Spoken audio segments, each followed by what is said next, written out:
Hi, everyone. It's Reed Shefthal again with Truth in Science, a moniker I adopted recently to try to get back to science the way it should be reported to the public. I've been very, very distraught over the way the reporting and the handling of the SARS-2 pandemic has been handled. So let me start because it just went past 1 a.m. on Wednesday morning where I am, and I haven't slept since Sunday night due to some emergencies at the hospital. Last night we had a friend of mine who I had done surgery on before get in a fight when he saw a woman being assaulted, and the man that was doing it pulled a knife out and cut his face all up, cut his neck very deep, cut his external jugular vein. So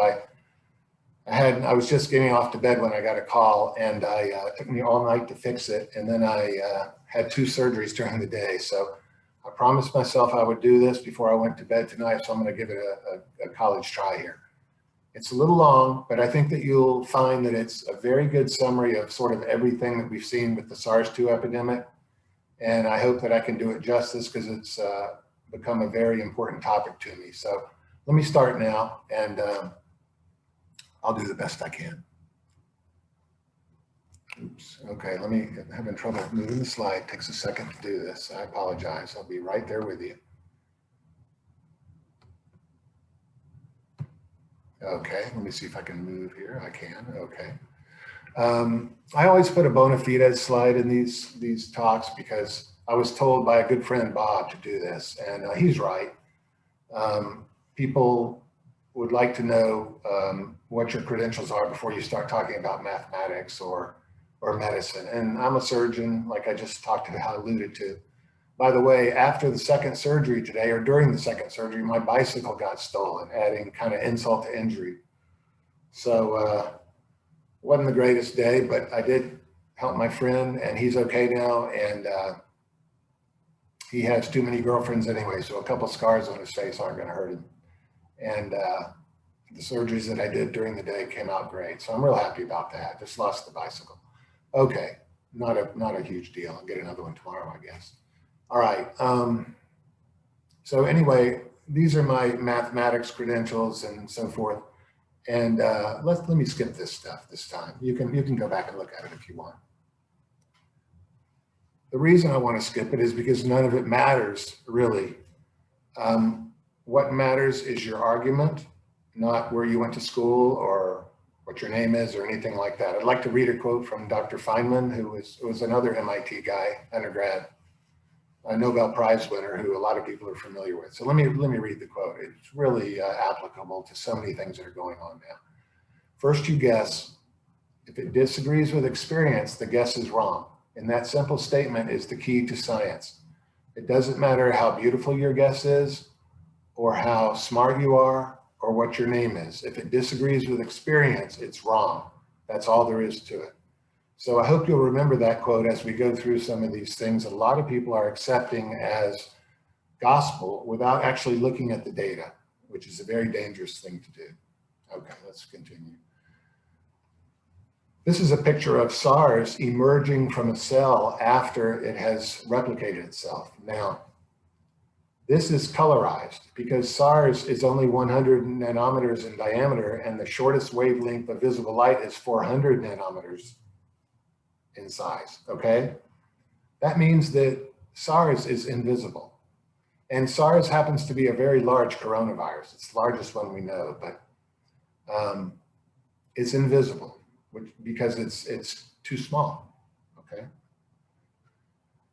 Let me just say a quick word to explain that. A lot of people don't know what you mean when you say invisible. It means that you can't see it with a light microscope. You have to go to an electron microscope. And the electron microscope even depicts the viruses and the T cells and so forth as gray. And that's because more electrons are hitting the transducer. They're not necessarily gray. They have no color, again, because they're too small to be seen in the visible spectrum. It's meaningless, let me put it that way.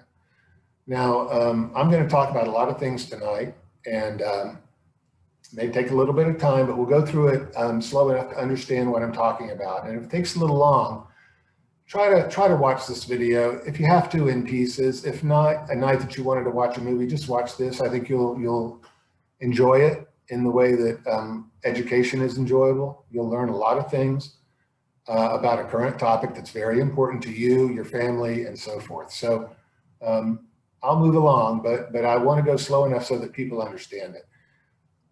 During the course of this illness, I've made a number of what I used to call predictions, but really they were corrections, because I was going against what the experts were saying, and I got a lot of flack from it from a lot of people.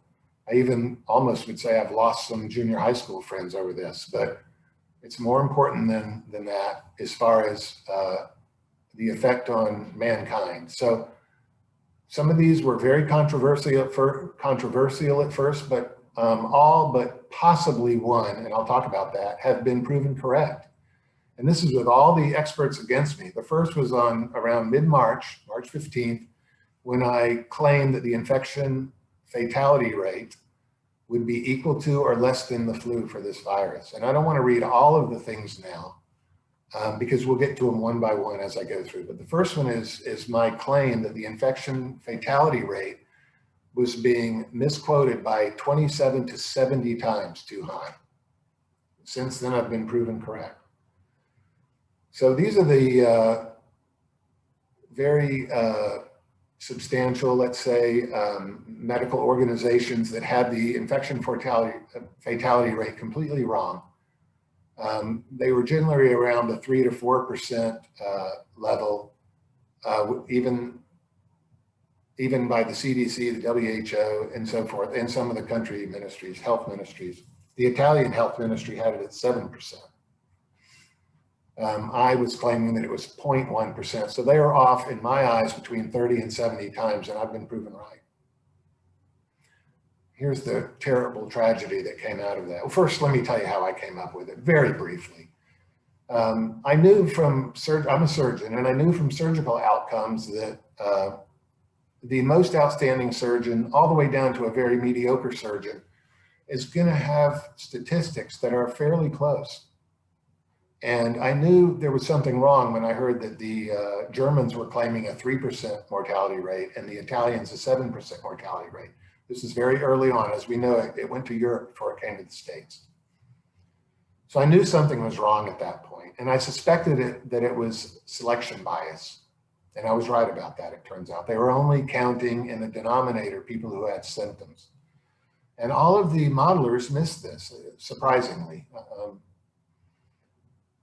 I'll get to that in a second. But, you know, I had a half a piece of notebook paper. In 15 minutes, I had the solution to the problem, because I went on the internet and I found 2 societies, closed societies, that tested everyone in that society. And that's all you have to do. You have to test the symptomatic people and the asymptomatic people.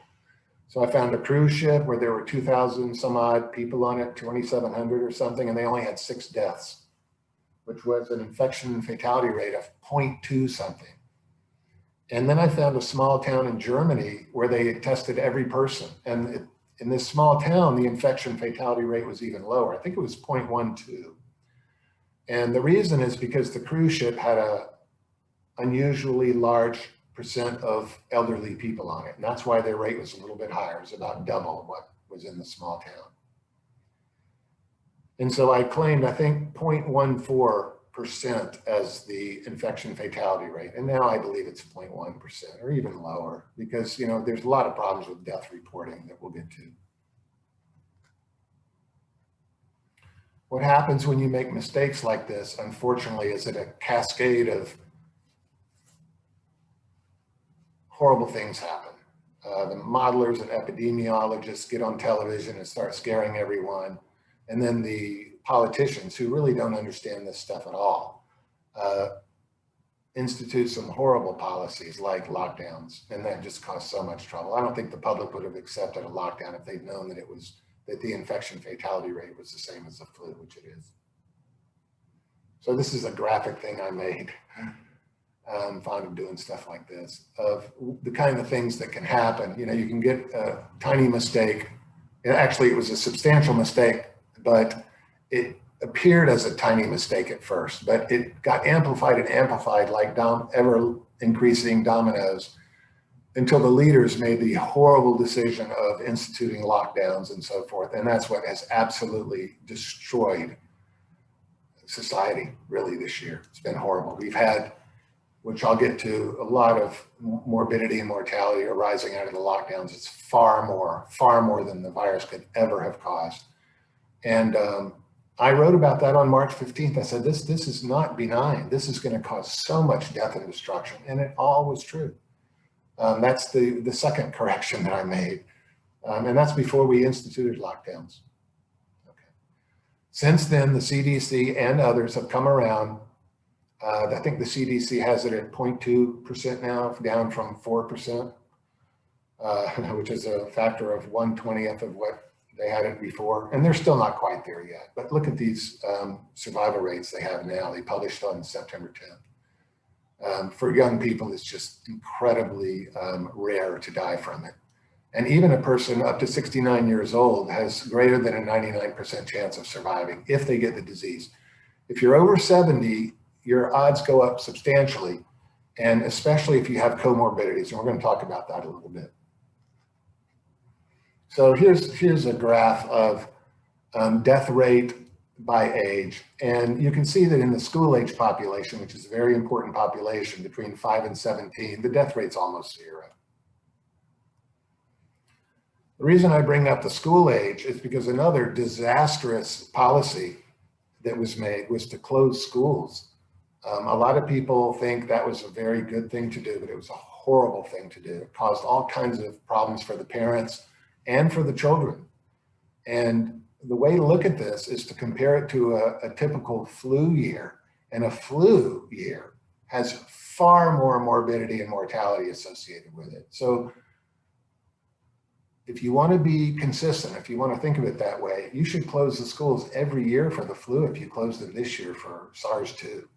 Only 51 school-age children have died of COVID-19 between March 1st and September 19th, according to the CDC Morbidity and Mortality Weekly Report, okay? And think of it this way. There are 56.4 million students in elementary, middle, and high school in the US, and only 51 died between March 1st and September 19th.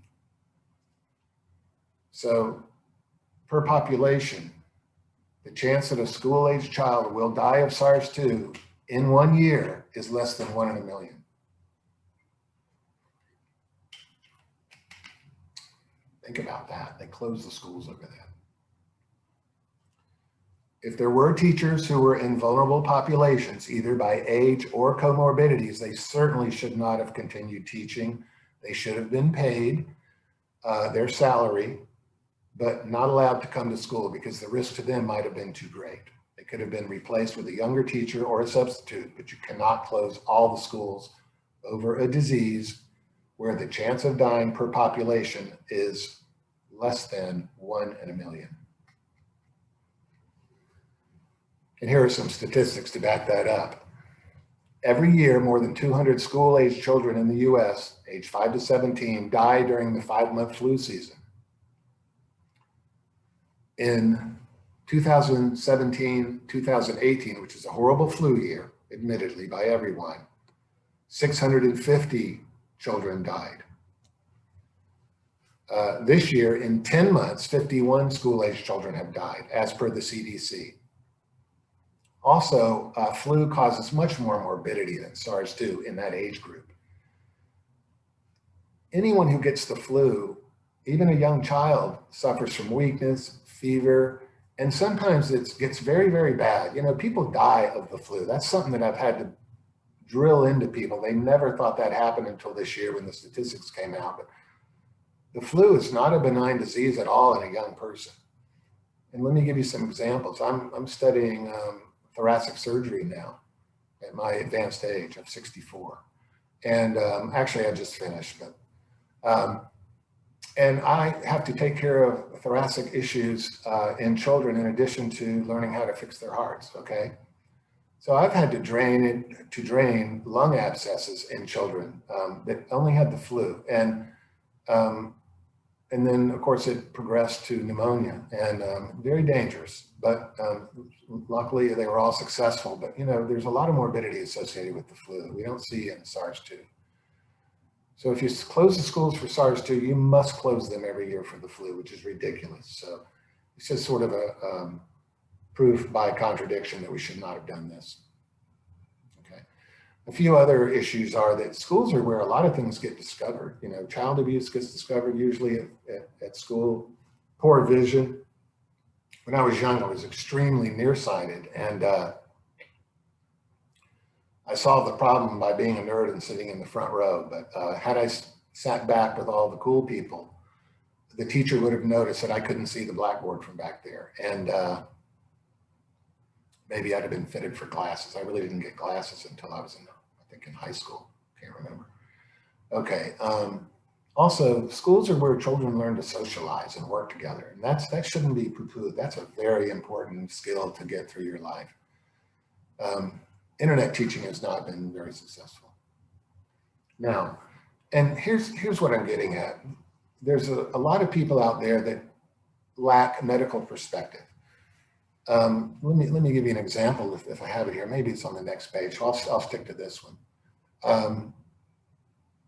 We're testing healthy people. And I'm going to talk a lot about this because there's so many problems with the PCR test that have just absolutely just caused a lot of damage. Let me just say that now, and I'll get into more detail later. Hard cases make bad law is a legal expression, but what that means is to shut schools down because a small handful of children got a Kawasaki-like syndrome from SARS was a horrible mistake. It's not good to get it. It's an inflammatory process. It's not good, but it happens in so few people that you can't prevent 56.4 million students from going to school because 3 or 4 got a Kawasaki-like syndrome for a short time. That's what the expression hard cases make bad law means. Testing healthy people has been a horrible disaster, mainly because the PCR test is an awful test. It's very misleading, but I'll get to that. In 2017, 2018, 70 to 80 million people got the flu, and 79,400 died from the flu in that flu season. Nobody noticed, and no one was tested. When I say nobody noticed, you might have seen a headline in the news that said this is a very bad flu season, and you need to be careful and stay away from sick people and stuff. But that was about the extent of it. They didn't go around testing a bunch of healthy people over it. If they had, it would have been enormous, and the fear would have permeated through society. Thank God they didn't do it. Now, I took 2 quotes from Mayo Clinic, which were very, very contradictory. One of them said that studies suggest that the majority of patients develop antibody response in the 2nd week after the onset of symptoms. And the other quote said symptoms begin 5 to 14 days after infection. So if you plot all this out, for example, if you pretend that the infection occurs at the yellow line here, and then you make a little band at 5 to 14 days, that's when the symptoms begin. And this says that patients develop antibody response in the 2nd week after the onset of symptoms. So you come over here and you add 1 week to the beginning of this rectangle, you will get this dark line. And if you add 1 week, remember, because they start in the 2nd week, 1 week after the 14-day period before symptoms begin, you get this green band. Now, I drew the green band in myself, freehand. This was in the graph already, and it shows that the most infectious period is here in the gray band, or in the light blue band here, and the green band here. I kept the band the same color as the graph and the arrow here, so it'd be easy to see what I'm talking about. So the problem with this is that they are saying that asymptomatic people should be tested when the most infectious period is well after symptoms have started. You see, very odd that they came up with these things that are so contradictory and put the country through hell to do this, testing asymptomatic people. You may say that the asymptomatic people can spread the disease, but this contradicts it from the Mayo Clinic. You're not even largely infectious until many days after the symptoms appear. If the symptoms appear 5 days after infection, you are going to be primarily infectious, most infectious, 2 weeks later. And yet they want to test everyone who hasn't had symptoms yet, which is way back in this band here. And the most infectious periods are here and here. Just amazing. Okay. Now, this is Dr. Feynman's quote again, and I won't read it again, but remember, doesn't matter how much sense your idea makes, like lockdowns maybe made sense to some people. It didn't make sense to me. I studied physics and it does not make sense because lockdowns are nanoscopic. And the virus is nanoscopic. 90 million virus particles will fit inside a BB by volume. Think of how small that must be. 90 million will fit inside a BB. You can't even see it with visible light. And they think a lockdown would work. And it just makes no sense to someone who studies physics and knows medicine. You need the combination to really understand this stuff. Okay.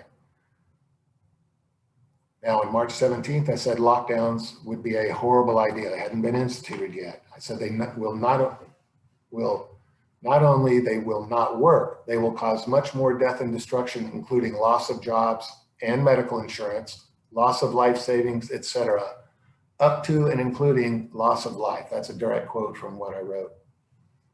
And the experts are still recommending lockdowns in October and November after the data show clearly that they did not reduce mortality or flatten the curves anywhere.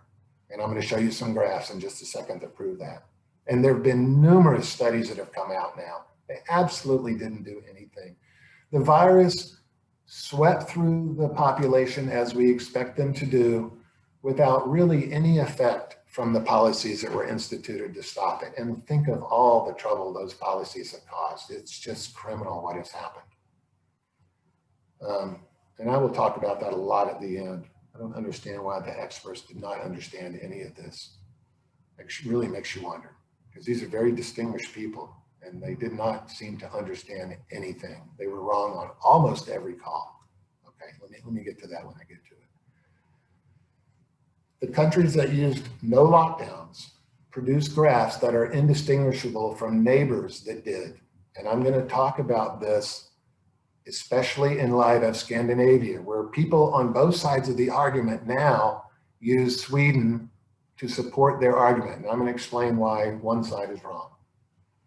So I'm just going to go over some graphs quickly of countries that use lockdowns and demonstrate and show that they did not affect the curve at all. And they must, if you believe they worked, they must affect the curves. All right, this is NHS data from England. You can see that the lockdown was initiated here. We think, the experts think, and I'm talking about the people, the real great data scientists that have studied this extensively now, think that the effect of a lockdown occurs 23 days later, which would have been at this point. And if the lockdown had an effect at this point, you wouldn't see the graph continuing on the same curvilinear path. If the lockdown slowed the virus down, you would see a more horizontal jog in the ascending part of Gompert's curve. And you would see a more vertical drop if the lockdowns were helping in the descending part of the curve, okay? They institute a partial lifting on this date. And gosh, I should have my glasses on, shouldn't I? Where are they? All right, I'll get them in just a second. A partial lifting was instituted at this date, and of course, no change in the curve whatsoever. And then what's a little odd is that they instituted a mask mandate, made them compulsory in shops on this date in the middle of the summer, on July 24th. Very strange. Why did they do that? Okay, let's continue on. And of course, nothing changed. But it's so flat here, you can't really tell anyway. We'll give some examples of mask use and mask mandates later. But these, I'm just going to run through some countries here and just show you that the graphs didn't change when lockdown was initiated. Just add 23 days to this, and you can see that nothing much happened. And you may say, well, wow, it went way up, like it would have gone way up like this and way down if they hadn't put them in. But let me show you some more countries. That's just El Salvador there. Right here, nothing happened. This is where the the lockdown was instituted, and this is where they realized nothing was happening. They lifted it. And after they lifted it, nothing happened. It should have gone up more vertical than this curve indicates, but the curve didn't change at all. This is Argentina. These people wear masks, and they were put into a lockdown, and the curve absolutely did not change at all. Here's a bunch of European countries. And if you didn't know which was which, you wouldn't be able to pick Sweden out of this group. And Sweden did not institute a lockdown at all. Not at all. We've got videos from CNN during the height of the lockdown, and people are walking in the street. Women have their arm in arm. Bars are full of people. Restaurants are full of people. There was no lockdown in Sweden. I've had some people say, oh, Sweden locked down. No, Sweden didn't lock down. Okay, let me continue on here. Now, finally, people started looking at the data when it started coming in. The people who stayed home indoors, not out working, got the sickest and required most of the hospitalizations. Think about that. Essential employees who are not required to adhere to the lockdown got seriously sick less often than people who were in the lockdown. So the people that were out working, essential employees, got less sick than people who stayed at home in the lockdown. Think about that for a second. I saw this video of Andrew Cuomo on CNBC, and he was just shocked that the data said exactly the opposite of what the politicians said it would say. Healthcare workers got SARS-2 at the exact same rate as the general population. Exactly the opposite of what was predicted by the experts, TV doctors, politicians, etc. And they're still using the policies. The people who got hospitalized more often from serious illness were people who were not working, not the ones who were working, not traveling. Yes, minorities got sick more often. I can explain why. Yes, older people got sick more often. Yes, they did. Non-essential employees, in other words, people that were at home, predominantly at home, got sick more often. Okay, doesn't make sense, but that's what happened. You got to look at the data. Remember Dr. Feynman's quote. Now, Sweden is used on both sides to make an argument. People compare it to the other Scandinavian countries who had far fewer deaths.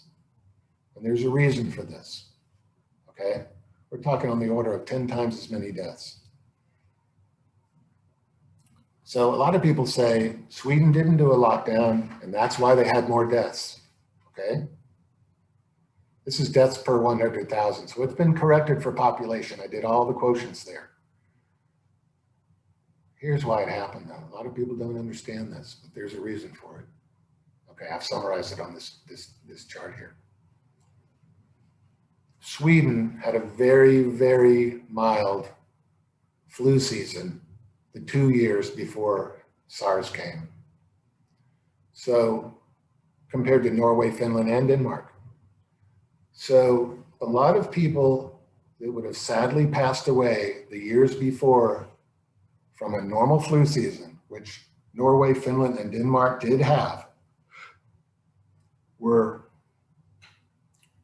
a alive, but ill and old, and succumbed to SARS-2. This accounts for 80% of the difference, 4/5 of it. And there were only 6,000 deaths in Sweden. Here are the total deaths in Sweden, okay? When you take out 4/5 of these, 80%, and you correct it for population, it's on the order of all of these. It fits in just fine. So there were a lot of reasons why Sweden had a lot of extra deaths. The large one by far was that they had a lot more vulnerable people who succumbed to SARS-2 than the other Scandinavian countries, who unfortunately had lost those same people, if you will, due to flu in the 2 seasons before. Okay? Sweden also did not, by their own admission, did not do a good job with their nursing home patients. Did not handle that very well. And I'm going to talk a lot about nursing home patients later, so we'll leave it till then.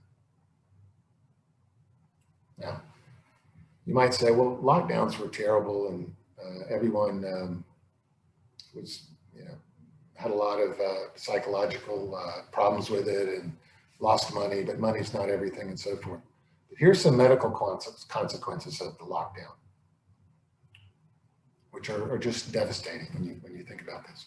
At any given time, 650,000 patients are undergoing chemotherapy. At any given time, half stopped their treatment this year. Okay, how many of those people will die because they stopped their chemotherapy? 2/3 to 3/4 of cancer screenings were not done this year. These are things like colonoscopies to detect early colon cancer, where you can do a polypectomy with the scope, or you can have a resection of your bowel before it spreads to the liver. How many people will die because of that? 40 to 50% of people who experienced heart attacks did not call an ambulance this year, primarily because they were afraid to go to the hospital. They were afraid they would get SARS-2 at the hospital. More than half of US children did not go in for their vaccinations this year. What a tragedy that is, okay? There were deaths of despair. There were more suicides, more opioid deaths.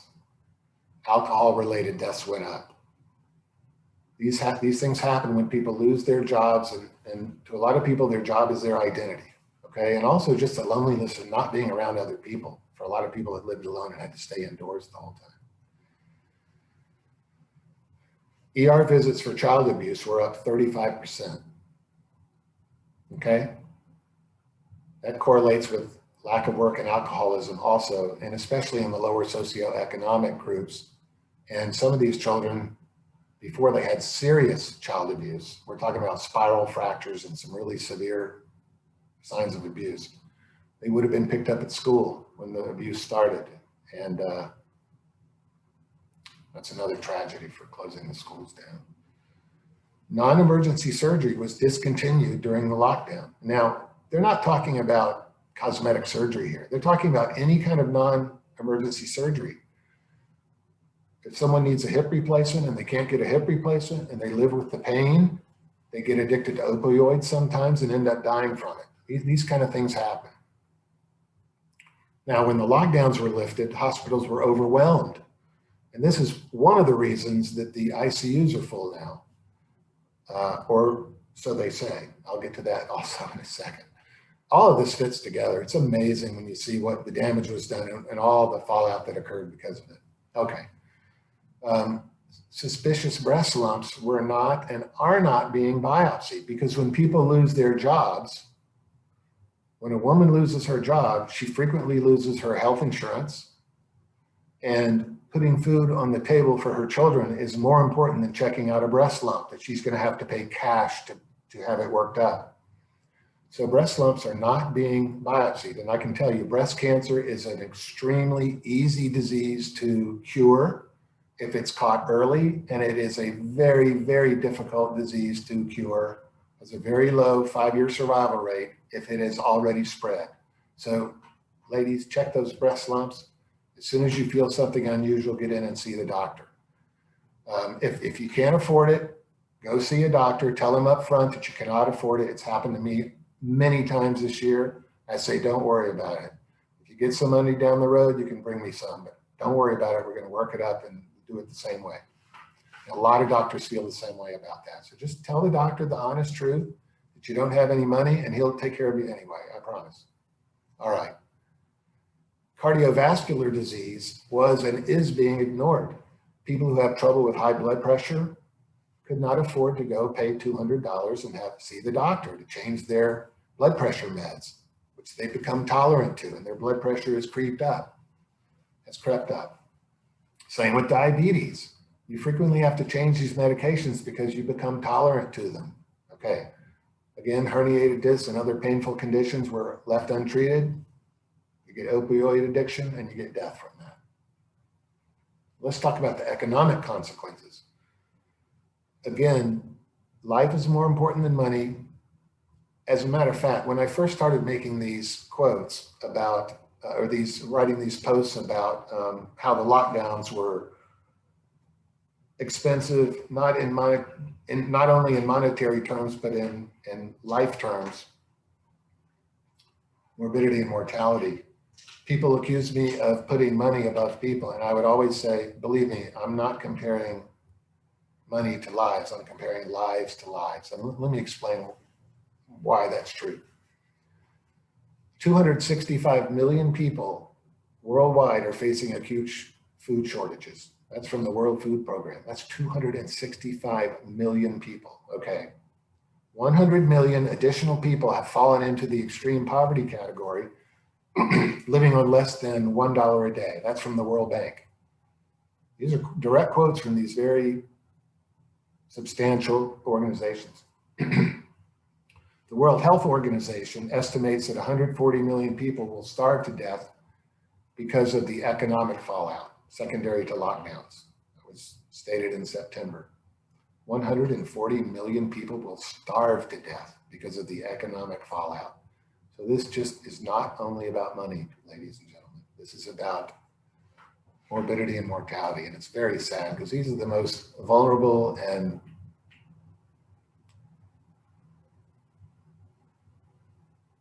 needy people in society, let's say it that way. In the US alone, 11 million people still do not have their jobs back. About half the people have gotten their jobs back. A lot of these 11 million won't get them back. They've lost income, they've lost their life savings. I've seen many stories on television about people getting evicted because they can't pay their rent. This causes a lot of problems. 100,000 businesses have closed permanently as of September 16th, and the number continues to increase. Okay, think about that. 100,000 family businesses they spent years to build up have been closed permanently. Now, lockdowns. Why did we try a lockdown this year? We've never done it for a pandemic before. Well, lockdowns of prisons work, right? When they lock all the doors, and they do it to quell riots, okay? And it works. Lockdowns of schools may be put in place. They used to be more than they are now. When there was an active shooter on the loose, the teachers were trained to lock the door, get the children away from the windows, etc., until the shooter was captured. But we had no experience with lockdowns. And there's a lot of common sense reasons why they wouldn't work. I'm going to talk about those now. I wrote this slide because I read an article about a team of explorers who wanted to spend the winter in Antarctica.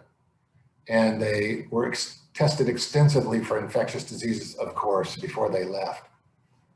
And 4 months and 1 week, which is 17 weeks into the expedition, one of the explorers caught a cold. And within a week or so, half the explorers were sick with the cold. So how did that happen? Did it come in on the wind? Nobody really ever found out how that happened. Isn't that amazing? Now, there are dormant periods for coronaviruses, which could have been part of it, but very unusual. I mean, if a Arctic winter and thousands of miles of distancing did not prevent that group from getting a cold, how can we expect the lockdowns to work in Boca Raton, Florida? I think I wrote one time, where people are shopping in the same grocery store every day. Okay. The flaw in our thinking, which came to me as a physics person, was that you can't solve a nanoscopic problem with a macroscopic solution. You just can't do it. Viruses are so small. They're 1/20th the size of particulates in smoke. And if you've ever seen the demonstrations on the internet, and I encourage you to do it if you haven't, these people have been smoking vape machines and getting a lot of smoke. If you're a vape smoker, you can put it in your lungs. If not, you just put it in your mouth. Then you put a mask on and talk or exhale, and the smoke comes out everywhere in the mask. It shoots out the sides of a surgical mask because there's huge gaps there. It goes through the front. It goes up this way toward your eyes. It comes out everywhere. Now, there are differences in masks, and I will talk about that a little bit later on. But the surgical mask, no good. The cloth masks, oh gosh, I've got these all over the room now. Can't reach them. Here's a couple of them. These kind of masks that we use in the operating room don't do anything. No good. Here's another example, a little bit thicker. Doesn't work. I've tried this, by the way. I don't want to do this on the air because I don't think it's the right thing to do if children are watching this, but this is a hoity-toity mask with supposedly fantastic material in here that prevents the virus from getting through. But I'll tell you, the vape smoke sure got through, and I tried it. And came right through the front. Just amazing demonstration. Now, do I have an N95 mask here? And this was a mask that cost about 3 times as much as a surgical mask. I don't have an N95 mask right here. I am sorry. Let me see if I can have it behind the corner. Ah, yes, I do. This is an N95 mask, which I also tried this on. And the N95 mask works a lot better than the other masks. I must say that. It was a lot more expensive. It costs about 10 times as much as a regular mask. And I tried this, and the smoke did get through. The vape smoke got through, but it was generally released through gaps around the seal. Okay. Now, sometimes in surgery, we actually will tape the mask with tape because we don't want the water vapor to make our glasses foggy. We can't see. So we learn to tape the top. And I think if you've got an N95 mask and taped it all the way around, a minimal amount would come out. And I do want to say that about N95 masks. But I'll tell you, when I watch videos on television of mask wearing populations, almost all of them are wearing cloth masks or surgical masks, neither of which do anything. My girlfriend made a 3-ply surgical mask, sitting over there on the chair, with silk as one of the plies and 2 other tightly thatched materials, and it doesn't work at all, just like a surgical mask. Okay. So I wrote this silly slide here. Nanoscopic viruses eat macroscopic lockdowns for lunch, and that is true. Now, the next correction came on March 15th. So now I've given you 3 corrections. The infection fatality rate, they were completely wrong on. The lockdowns, they're completely wrong on. They did enormous damage. And the third one is masks. Surgical cloth and anti-dust masks don't reduce transmissibility. They just don't. And I can give you some studies that prove it. And I don't understand what the obsession with masks is all about. There's something else going on there, I think. The mask mandates did not noticeably change the shape of cases versus time or deaths versus time for any country, as they must if you believe they reduce transmissibility. Countries that use minimal masks did not fare any worse than their neighbors. I'm going to show you some graphs in just a second. So in other words, it isn't just the data that's come in from randomized controlled trials over the last 72 years, which I'm going to show you in just a second. It's also this year. And recently a study was done termed the Denmark study. And the people that have been studying this extensively, like myself, wonder why the data from the Denmark study never came out. It was the only randomized controlled trial really that's been done this year. There were a lot of associative trials which tried to show that they helped, but those aren't the right kind of trials. You have to do a randomized controlled study. And they couldn't get their data published. And when you think about this, why wouldn't a randomized controlled trial of masks be able to get their data published? And the answer is that it went against the narrative. It showed that they don't work. And when it finally did get reprinted, which means it hadn't been reviewed, peer reviewed and everything, they just printed it and publicized it. The difference was insignificant. It says it right in the study. I've read it. Completely the opposite of what everyone's saying. Okay, we'll get to that in a second.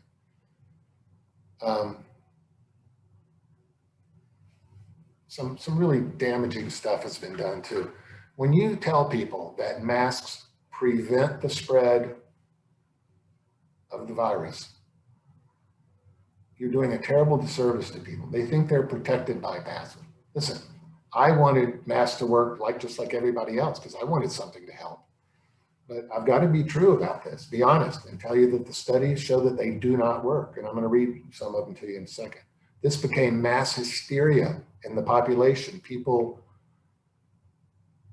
just went crazy about this. People threw hot coffee in the face of people who weren't wearing masks. I remember one video I watched of a guy that was sitting on a bench eating lunch outside, and a girl and a guy came by and started talking about it. And the girl threw hot coffee in the guy's face for not wearing a mask, and a big fight ensued. I saw another video of a lady who sprayed a guy who was eating outdoors without his mask on. She sprayed him in the face with mace, okay?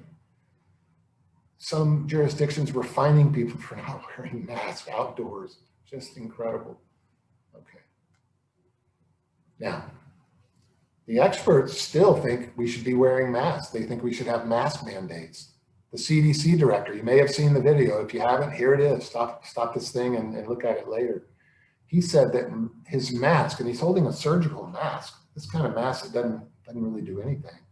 He's holding this and he said, this is the CDC director now, Dr. Redfield. He said that this mask is more protective to me than a vaccine that is 70% effective. That's what he said. Golly. Dr. Francis Collins, who's the director of the National Institutes of Health, said, quote, masks prevent the spread of the virus. Just amazing that these distinguished doctors would say things like this. Johns Hopkins Medicine.org said the same thing. SARS-2 can be prevented by mask wearing. And Dr. Fauci, who initially said that there's no reason for people to be walking around with masks, he said that in March, recently said, if people are not wearing masks, then maybe we should be mandating it. So that's very strange for him to go full circle like that. Don't know what's going on here. He's kind of an academic guy, so I'm sure he knew the literature, which I'm going to show you in a second. That's why he said you don't need to wear them at first. Then he changed. I'm not sure what's going on there. Got a lot to say about Dr. Fauci. Again, you got to go with whether it agrees or disagrees with experience. If it disagrees, it's wrong. No matter how much sense it would make to wear a mask, it's wrong. So, I was dying to find something that proved that masks would work. But as an open-minded person, you have to not make up your mind until you look at the literature.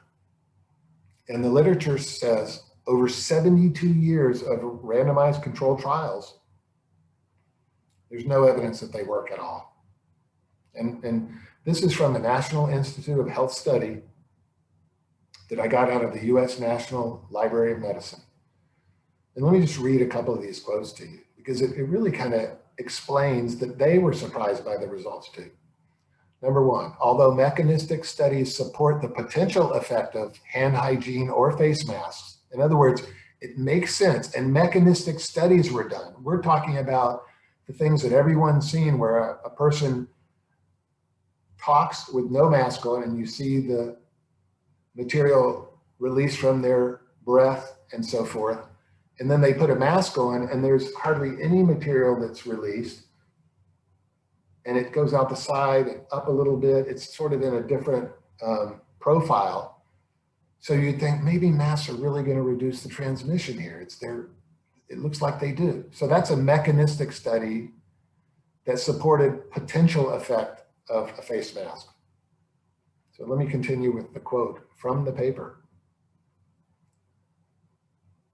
Although mechanistic studies support the potential effect of hand hygiene or face masks, evidence from 14 randomized controlled trials of these measures did not support a substantial effect on transmission of laboratory confirmed influenza. Number two, the evidence from randomized controlled trials suggested that the use of face masks, either by infected persons or by uninfected persons, does not have a substantial effect on influenza transmission.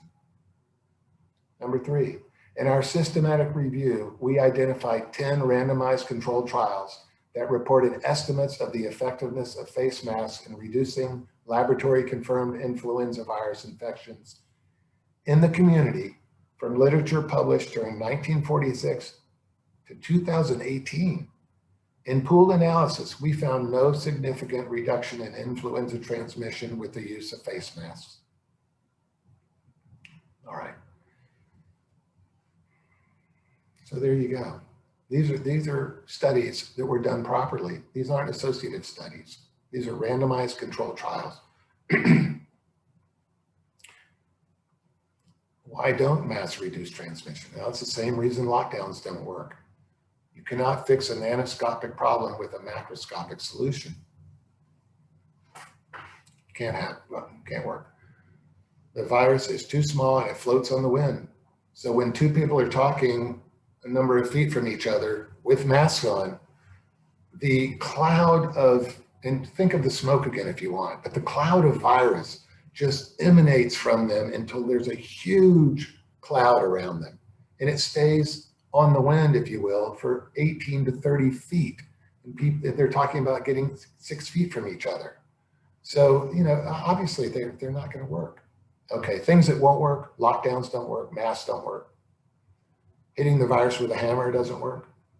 Okay. Things that might work, medicines might work to assist and accelerate your recovery if you become ill from the virus, and vaccines might work. Recent information from the number of third stage trials that have come out show that some of the vaccines that have been developed are very effective. Let's see how they handle the distribution and so forth of these vaccines. I'm going to do a whole video on vaccines. Things that will work, herd immunity will work. And that's if and when we achieve it. I have a lot of things to say about herd immunity. Been completely misunderstood by the doctors even, and the public, but the doctors just clueless on herd immunity. Just disgraceful what I've seen on television. Okay, now vaccines may or may not be a part of herd immunity. I'm optimistic about this. I think this thing's over already. I don't want to give you the punchline, but I'll get to that in a second. All right, now in physics, we use scrubbers when there was a caustic gas that was produced in our experiments. And scrubbers got rid of that gas by running a sprinkler basically inside a closed container that the gas was put into, and the sprinkler would pick up the particulates and the gas particles and wash them into a drain, and they'd be drained out. And just thinking out loud, I'm thinking, golly, if I had a grandmother who was old and sick and I was worried about her, I might build a homemade scrubber and put it in her room. That would take a lot of the COVID out that was in the air. Don't know if it would really do anything or not, but at least it's a nanoscopic solution to this problem. It's not macroscopic. We can even get gas particles, which are much smaller than the virus. We can clear those from the air. Have you ever noticed after it rains in a real polluted city, how clean the air feels and how nice it feels to breathe it in. And you can, in Los Angeles, when I lived there in the 70s, it had horrible pollution. And every time there was a rainstorm, you could see mountains on the horizon you couldn't see on a normal day. So scrubbers are nanoscopic solutions. We'll talk about that in a second.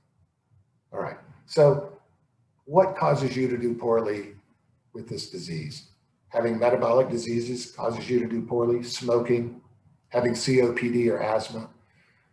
Staying indoors too much is very bad for you. And a lot of people have sent me private messages. Can I go outside? I say, absolutely, go outside. Stay away from sick people, but get some fresh air, get some sun, because it activates vitamin D. And vitamin D has been shown to be very important with this disease.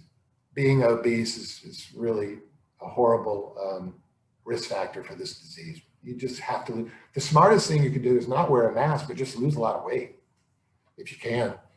You know, if you haven't gotten sick yet, lose some weight. It'll make a big difference in your recovery if you do get sick. Cardiovascular disease, pulmonary disease, kidney disease, and metabolic diseases go with being obese. And obese people have lower lung volumes relatively, which is one of the reasons why they don't do well. Now, one interesting thing I thought about is if you removed all the risk factors, would mortality be age dependent? Because you get all these problems when you tend to get these problems when you get older. So maybe if we reduced all of these problems, would mortality be age dependent as we demonstrated so much? It probably would be, but much less so. Okay. This was correction number 7. They're not in order. I've heard people on television, doctors, Dr. Fauci even, talk about second waves. There haven't been any second waves. I know you want to think there have been. There have not been second waves. I'm going to explain why you think they are and why they're not. People started talking about second waves in the summer when states like, well, regions like the South started going up compared to the Northeast. But really what was happening was this was the first wave for the South. The United States is a very big country. There are lots of different kind of climate zones, we call them. The virus stays dormant in different regions for differing amounts of time because some are desert-like, some are warm, some are cold. There's northern temperate, there's tropical, there's all kinds of climate zones.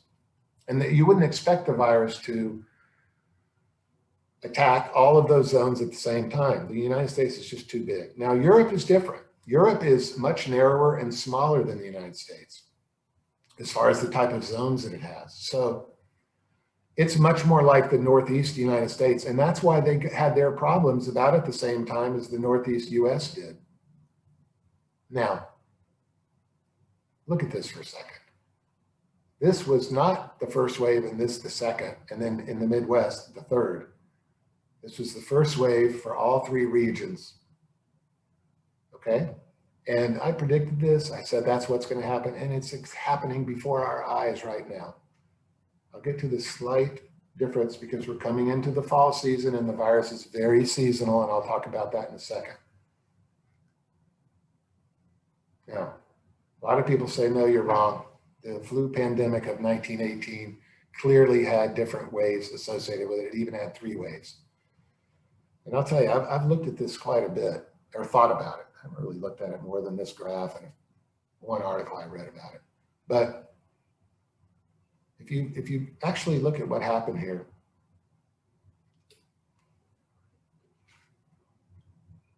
the so-called second wave of the flu pandemic had a completely different demographic breakdown. Old people did not get affected by this virus in the second wave, and they did in the first wave. And I'll tell you what I think is very likely happened here. The virus that caused this wave was not the same virus that caused this one.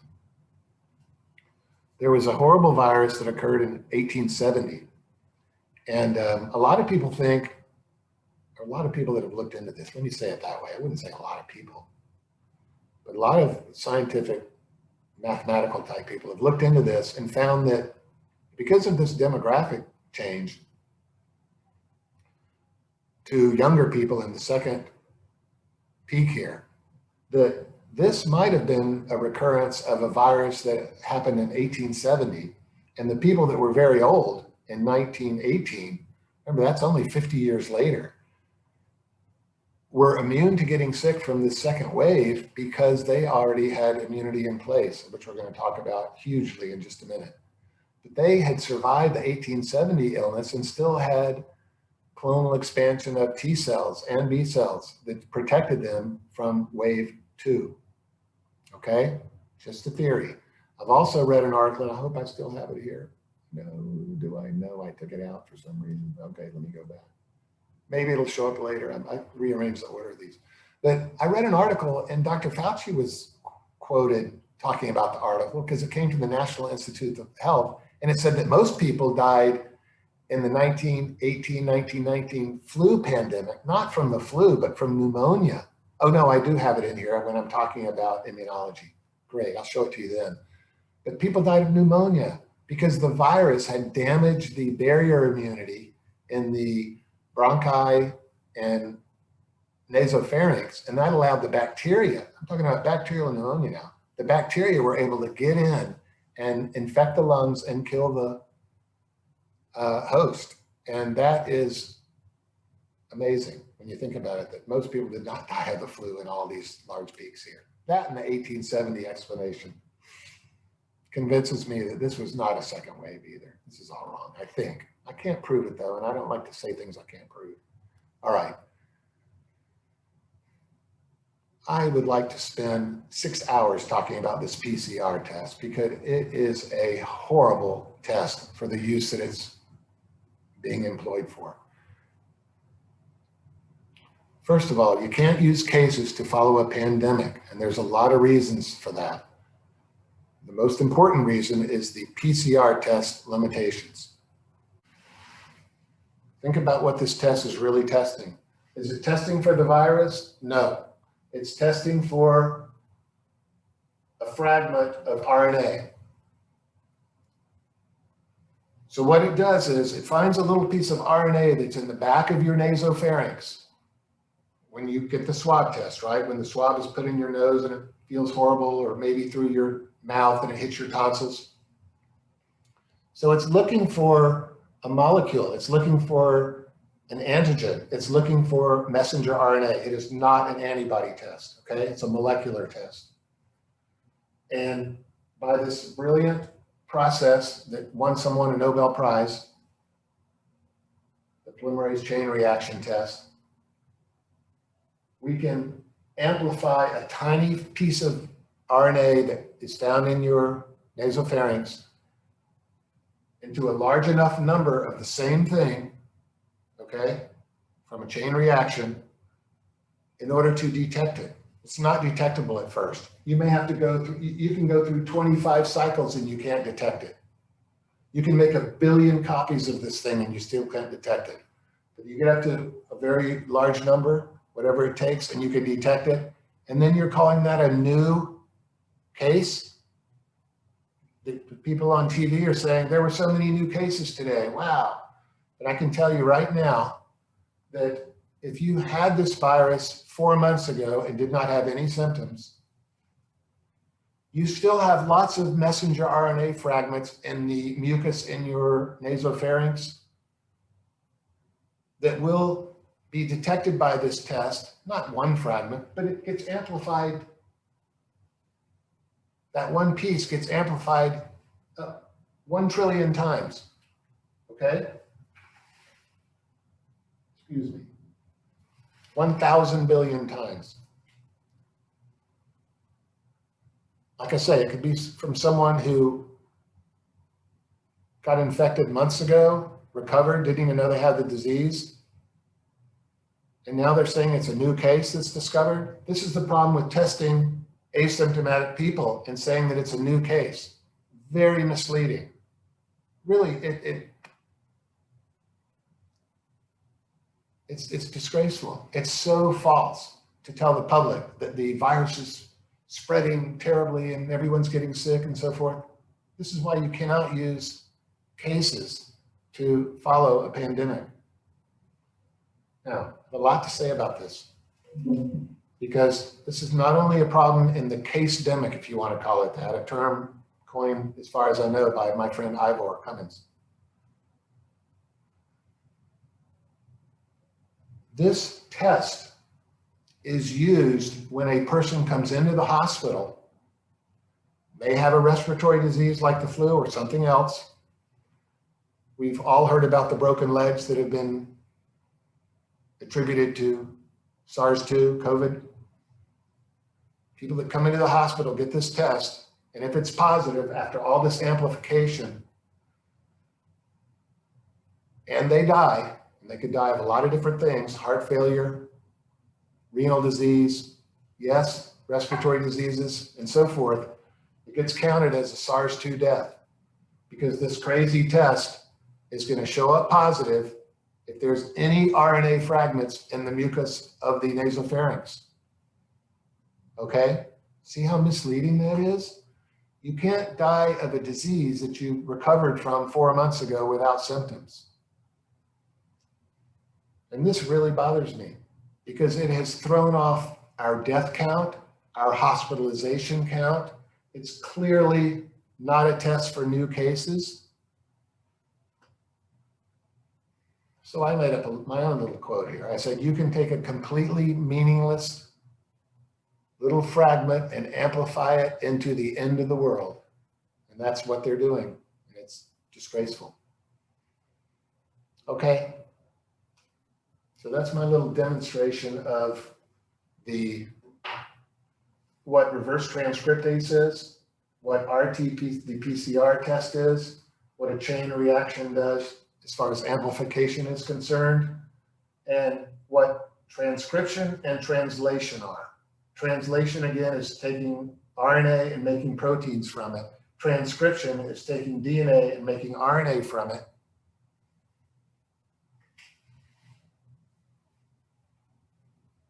Polymerase is the enzyme that is used to copy genetic material. That's why it's called the polymerase chain reaction.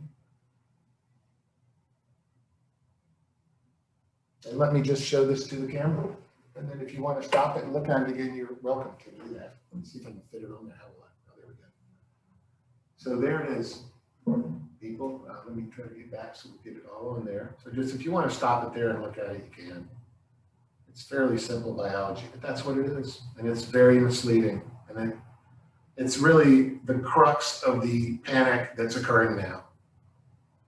Very, very upsetting to a doctor that knows about this. And I don't understand why the other doctors don't step forward and explain this to people. That's one of the things that I can figure out a lot of the mathematics and everything of this, but I can't figure out why these distinguished doctors are misleading the public like this. To me, it's a huge tragedy. We'll get to that. Okay.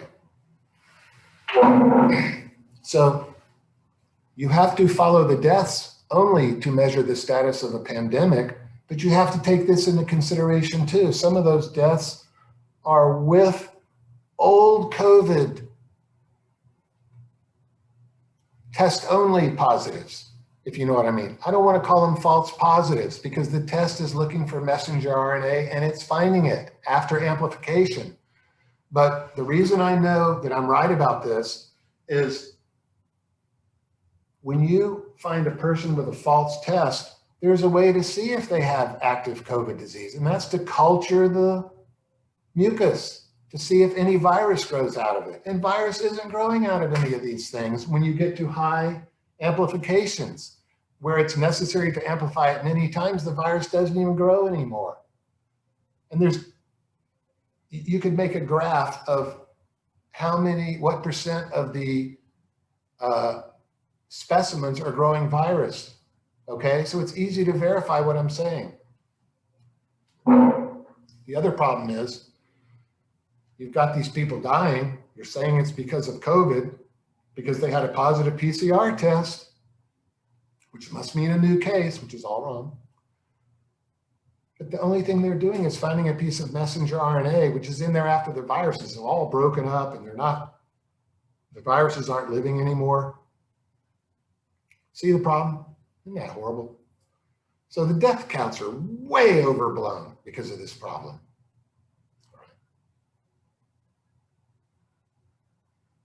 Here's an example of it. And this is with the overblown deaths that I just talked about. But look at this is Scandinavia, right? Glasses. These aren't the right ones, but I'm gonna put these on. Like an idiot wearing these things. What do I do with these glasses? All right. Yeah, this is Finland, Norway, Denmark, and Sweden. And here's the death count versus time per 100,000 population. As far as these countries are concerned, the pandemic was over in August 1st. This is Sweden, of course, the one that had more deaths, and here are the others. But look at all these crazy cases going wild here. This is all due to this test here. And this is why they're way up in the deaths on it. And that's even with them attributing deaths to COVID when the person recovered from COVID and they don't culture virus anymore. And they're still attributing many of these deaths to that. If they weren't doing that, these would be flatlined, all of them, dead, flatlined. Okay. A lot of problems with this. It's upsetting. So I will say this, and I need to stress this so people understand, because, you know, I'm getting awfully close to saying many countries and many regions of the United States, or some regions of the United States, the pandemic is already over. But let me, that's a very strong statement, and let me explain it, because there's a level at which you call something a pandemic. And if it doesn't reach that criteria, it's not a pandemic anymore. It's not. Just like it wasn't a pandemic until it reached the level, it's not a pandemic once it's gone below that level. But that doesn't mean you won't have any deaths from SARS-2, because there's a few reasons for this. One of them is that the disease is seasonal. Of course it is. Every winter, we get more coronaviruses. We get more colds in the winter. Flu, that's why there's a flu season, and it occurs in the winter. Of course, the coronavirus is not an influenza virus, but it's a respiratory virus. So it's very, very analogous in how it gets transmitted and so forth.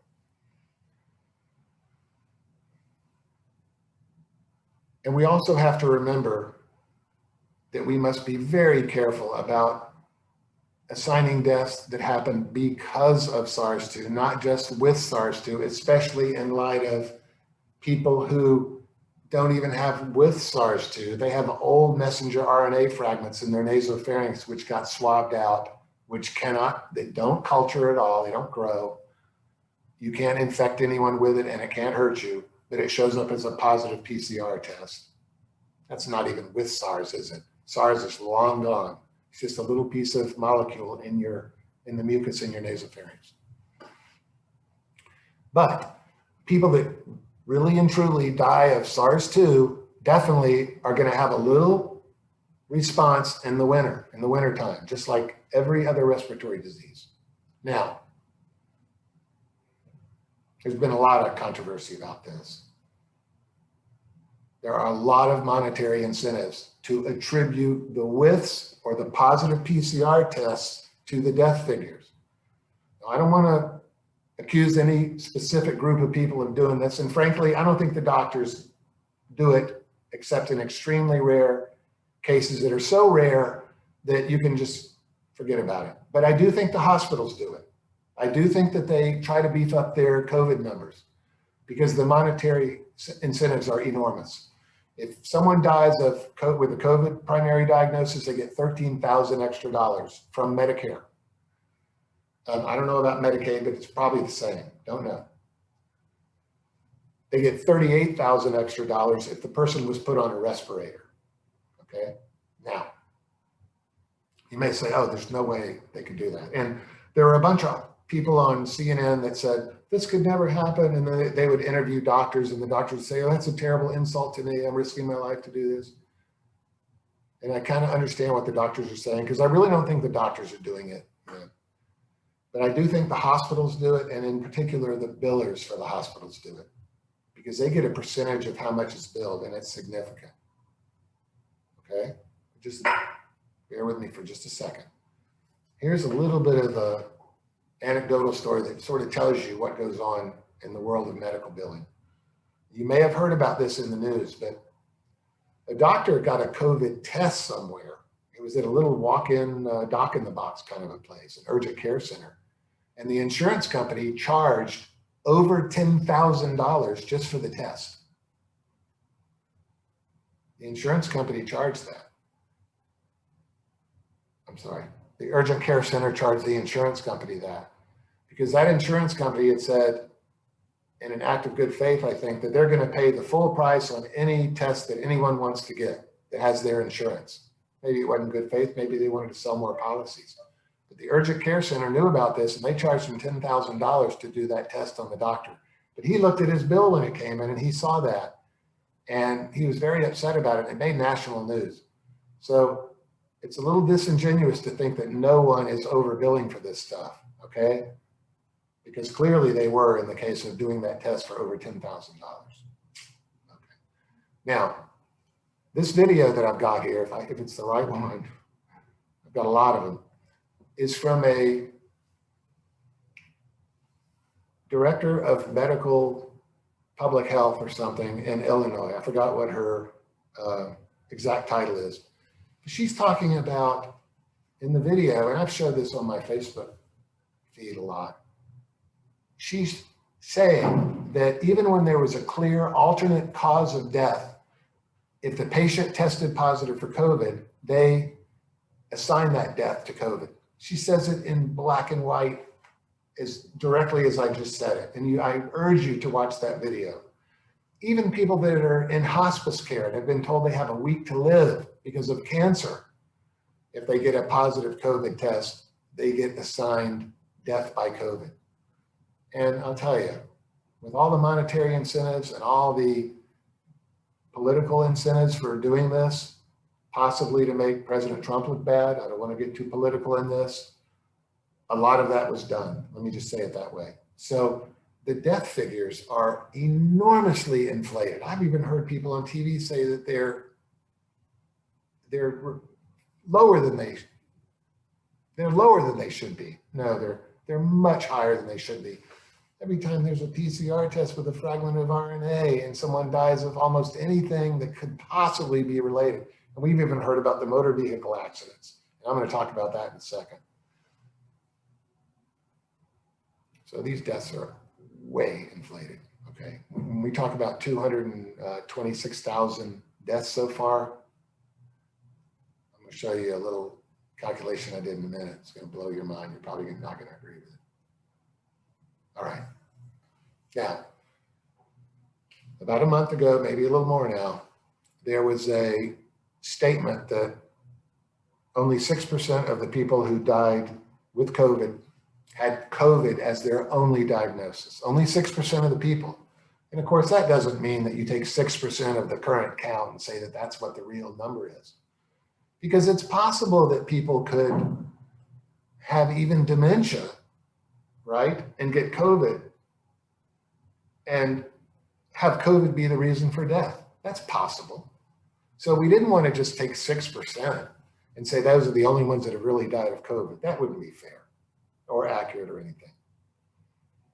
So what I did was, and I wrote the gentleman at the CDC, the doctor that compiled the data. I really wanted to know what was going on with this because I looked at the references he sent me back, and I'm telling you, there were a lot of deaths that could not possibly have been caused by COVID that were counted in that 163,902 number at the time when the 6% memo was sent out. And a lot of people asked me about this. So I looked into this in very great detail. Okay. So there are some conditions such as cardiac failure, respiratory distress, asthma, things like that, obesity, diabetes, that could have been exacerbated to the point of death by SARS-2. Okay. So when I did my analysis, I counted every single one of those. Every one. I didn't take away a single one. But I did not count any of the ones that were because of suicide. When someone killed themselves, sadly, I didn't count that as a COVID death, even if they tested positive for COVID. You can see why. Think about that for a second. Accidents.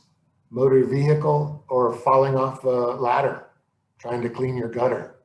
The person tested positive for COVID. Some of those were put in as COVID deaths. Unbelievable. Didn't count them. Poisonings, didn't count them. Accidental or on purpose. Homicide, no, didn't count it. Falls, motor vehicle accidents, all these things that could not possibly have been due to COVID. I didn't count them in the total, even though the CDC and everyone else is counting them. But things like dementia, you have to think about it a little bit. So what I did with dementia and some of these other diseases that aren't related, but the person still could have died of COVID, what I did was I looked at how many died from dementia the year before, that actually died from dementia. Okay, so if, let's say 4,500 people died of dementia before COVID was even on Earth in people. And this year, 5,000 people died of it. Then I said, yeah, 500 people of those dementia deaths probably did die of COVID. Okay, in other words, I compared it to how many die every year of COVID. And if it was an inflated number, I took the difference and I counted those as COVID deaths. I tried to be real fair about this. Again, I counted 100% of cardiac failure. And I know that, because I'm studying all this stuff now, I know that 90% of people who have severe cardiac disease die within 1 year. And so a lot of those people just died of cardiac failure. They didn't die of COVID, even if they had a positive test, a la the messenger RNA problem. Okay, so, but I was real fair. I tried to, again, I tried to not do it in the favor of lowering the number, and I still got 51,208 deaths. That's all I got. From 163,902, only 51,208 died of COVID, with me being very generous. Then I thought of another thing. And it's the thing I just told you about. The false positive rate, and we're going to do a little calculation in a minute, which will blow you away.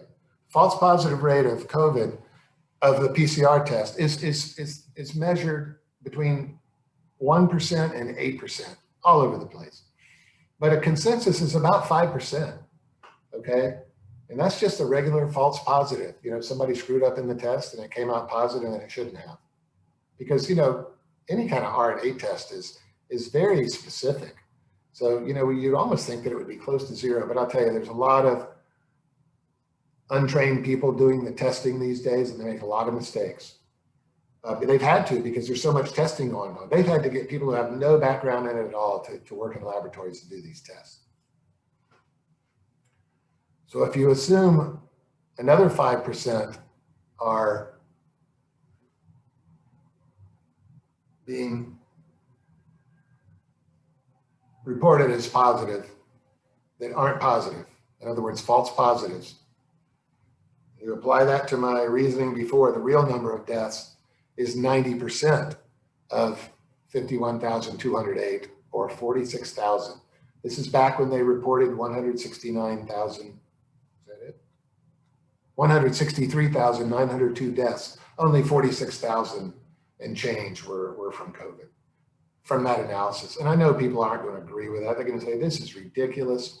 But I'll tell you, when you look at what I just explained about the positive testing and people falling off ladders, and you subtract all of that out, and you do the analysis on the dementia type deaths that don't look like they're related, you have to compare it to the year before, this is what you get. It surprised me too. Okay, now another correction. And I'm going to show you the equation for this, why I came up with this.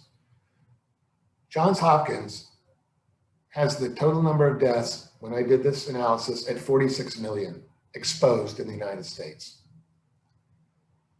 And the reason they said that is because they wanted to say that if only 10% of the population has been exposed, then 90% are vulnerable, which is absolutely, it's so ignorant of the way immunology works, okay? It just blows my mind that I hear this from all the doctors on television too, and I'm just one doctor, and I'm listening to expert after expert say this, And I just cannot understand how they could possibly say that. They're basing it on the antibody test, which has a whole set of problems associated with it. And the antibody test obviously is only testing for B-cell mediated antibody presence in your blood. It's completely ignoring T-cell memory. And I'm going to show you some data that is going to show you that even in people who have no antibody production, they have protection from T cells. It's all been studied now. That's one of the things that I spoke about earlier. But let's talk about the number exposed in the US. You know, there's 330 million or so people in the US. And Johns Hopkins is only going by the number of people who have been exposed based on the antibody results when they mass screen people. These are confirmed antibody positives, which undercounts by an enormous number the people who have actually been exposed to this and are protected and would be part of the herd, if you want to look at it that way, okay? It's very bad because it tells us, it gives us an incorrect assessment of where we are in the road to herd immunity, if you know what I mean. Now, and again, this has caused all of these unwise policies. People are still scared that 90% of us are vulnerable to this thing, and it's just not true. Now, I'm gonna prove everything I'm saying here. It's hard to believe, and I'm gonna prove it. All right. People are not being counted. I'll tell you where I got 155 million in just a second, but there's a lot of alternate immune pathways that provide protection, and they're being overlooked. And I've already talked about the flawed PCR test. Wait till I get to the antibody test. Oh my Lord. Okay, this is why they're being undercounted. Now here's where I came up with 155 million. The WHO, the World Health Organization, has said that 10% of the world now has been exposed to this. Well, there's 7.85 billion people in the world. 10% of that is 785 million, okay? Johns Hopkins has said, and it's a little higher now, but when I did this, they said that 45.7 million people have been exposed worldwide. So if you divide 45.7 into 785, you get 17.2. And that's what the factor is that Johns Hopkins is undercounting exposure by, if you will, okay? They've also said that 9 million people in the US at this time have been exposed to SARS-2. So if you multiply that by 17.2, the actual number is 155 million. Okay? See how I came up with that number, 155 million?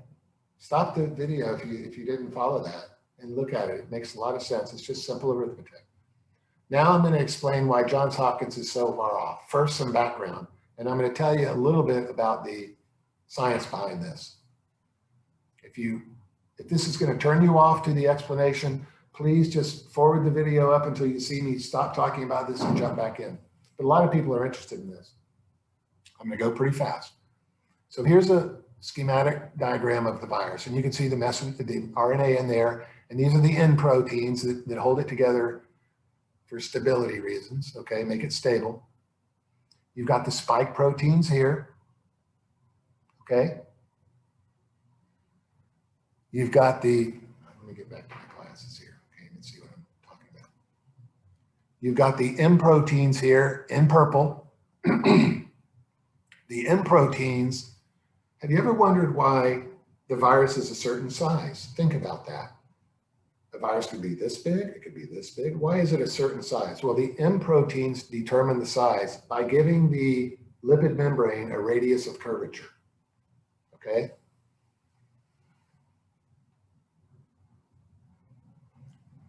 This is done when you think about why the M protein is important and why the size is very important. Based on the density of the spikes, you want that virus to have maximum ability to attach to a vulnerable cell and get into the cell, okay? So the number of spike proteins that are produced, and it takes time to produce the proteins, you want that to be just the right density, so that if this thing's sort of bouncing through the bloodstream or the respiratory tract, it'll stick to a respiratory cell most efficiently, okay? So that's what the M proteins are. They're structural proteins. Also, you have the lipid membrane has to be large enough to accommodate the messenger RNA and all the N proteins that hold it together, or that keep it stable, okay? All right, that's all I really want to say about the proteins on the surface. Now, here's how it happens.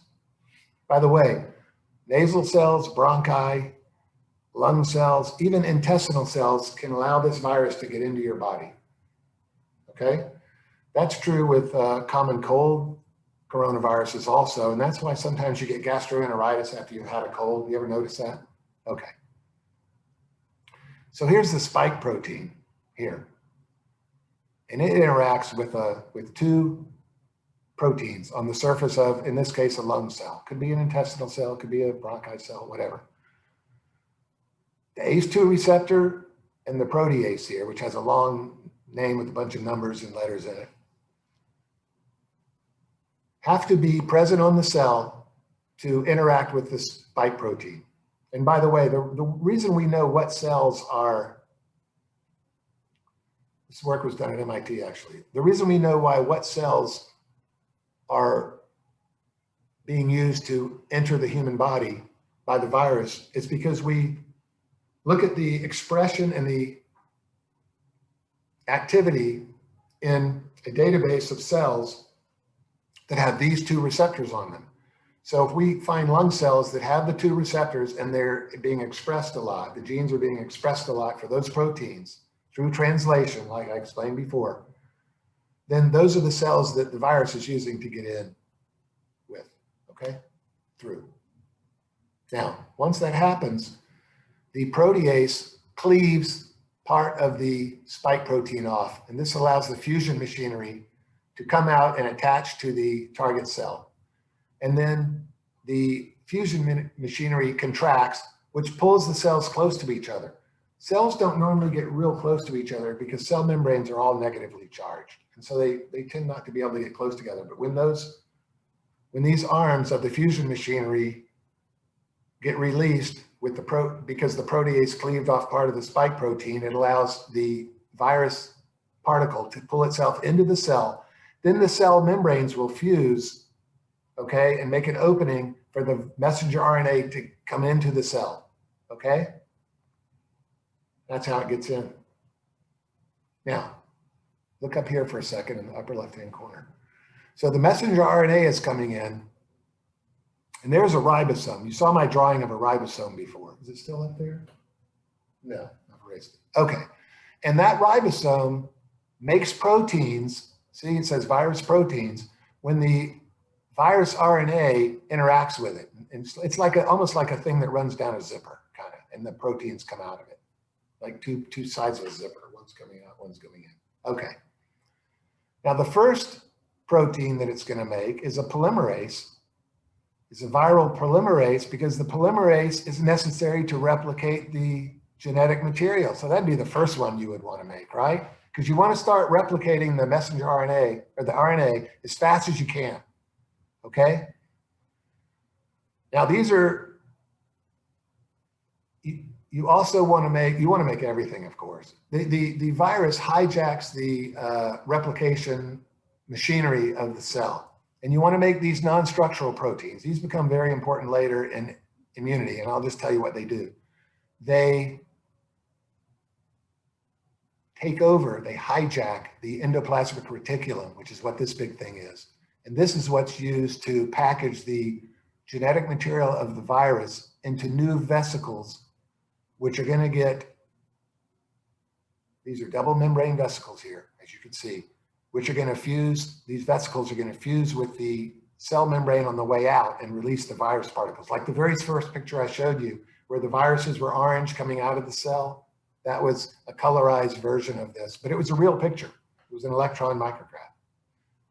All right, so anyway, this is fascinating really when you think about how this virus knows to do all this. I'll tell you, if I was giving a course in a war college, the first course I would have the students take that want to be generals someday and make up military strategy, I'd have them take immunology and learn about how the virus does this to attack the human, the host. It's amazingly interesting, and it's just like war. Okay, well, let me continue on here. So it's going to make non-structural proteins, which are going to hijack the endoplasmic reticulum. It's going to make virus polymerase to replicate the messenger RNA. The vesicles are going to get squeezed off. The Golgi complex is similar to the endoplasmic reticulum, and that's where the spike proteins are put onto the membranes, okay? And there you see some membranes, and we're continuing on over here. It's the same thing. There's a membrane, and the messenger RNA that's made and released by the endoplasmic reticulum, after it's made inside of it with the polymerase, gets pinched in the Golgi complex here into vesicles like this. The messenger RNA with the end proteins keeping it stable get pinched and carried to the surface and released, okay? And remember, there's M proteins that are made by the ribosome RNA complex, and the M proteins determine the radius of curvature of all these virus particles. It must be the correct radius of curvature so that it's big enough to contain the RNA and the N proteins, but it's small enough so that the spikes are dense enough on the surface so that it has maximum efficiency in being able to attach to the host cell. I mean, it's just fascinating how all this happens, and it's all coded for in the genetic material. It's amazing how all this was predestined, if you will. Okay. And there we have the picture again. Oh, let me just say, oh, well, I can tell you from here.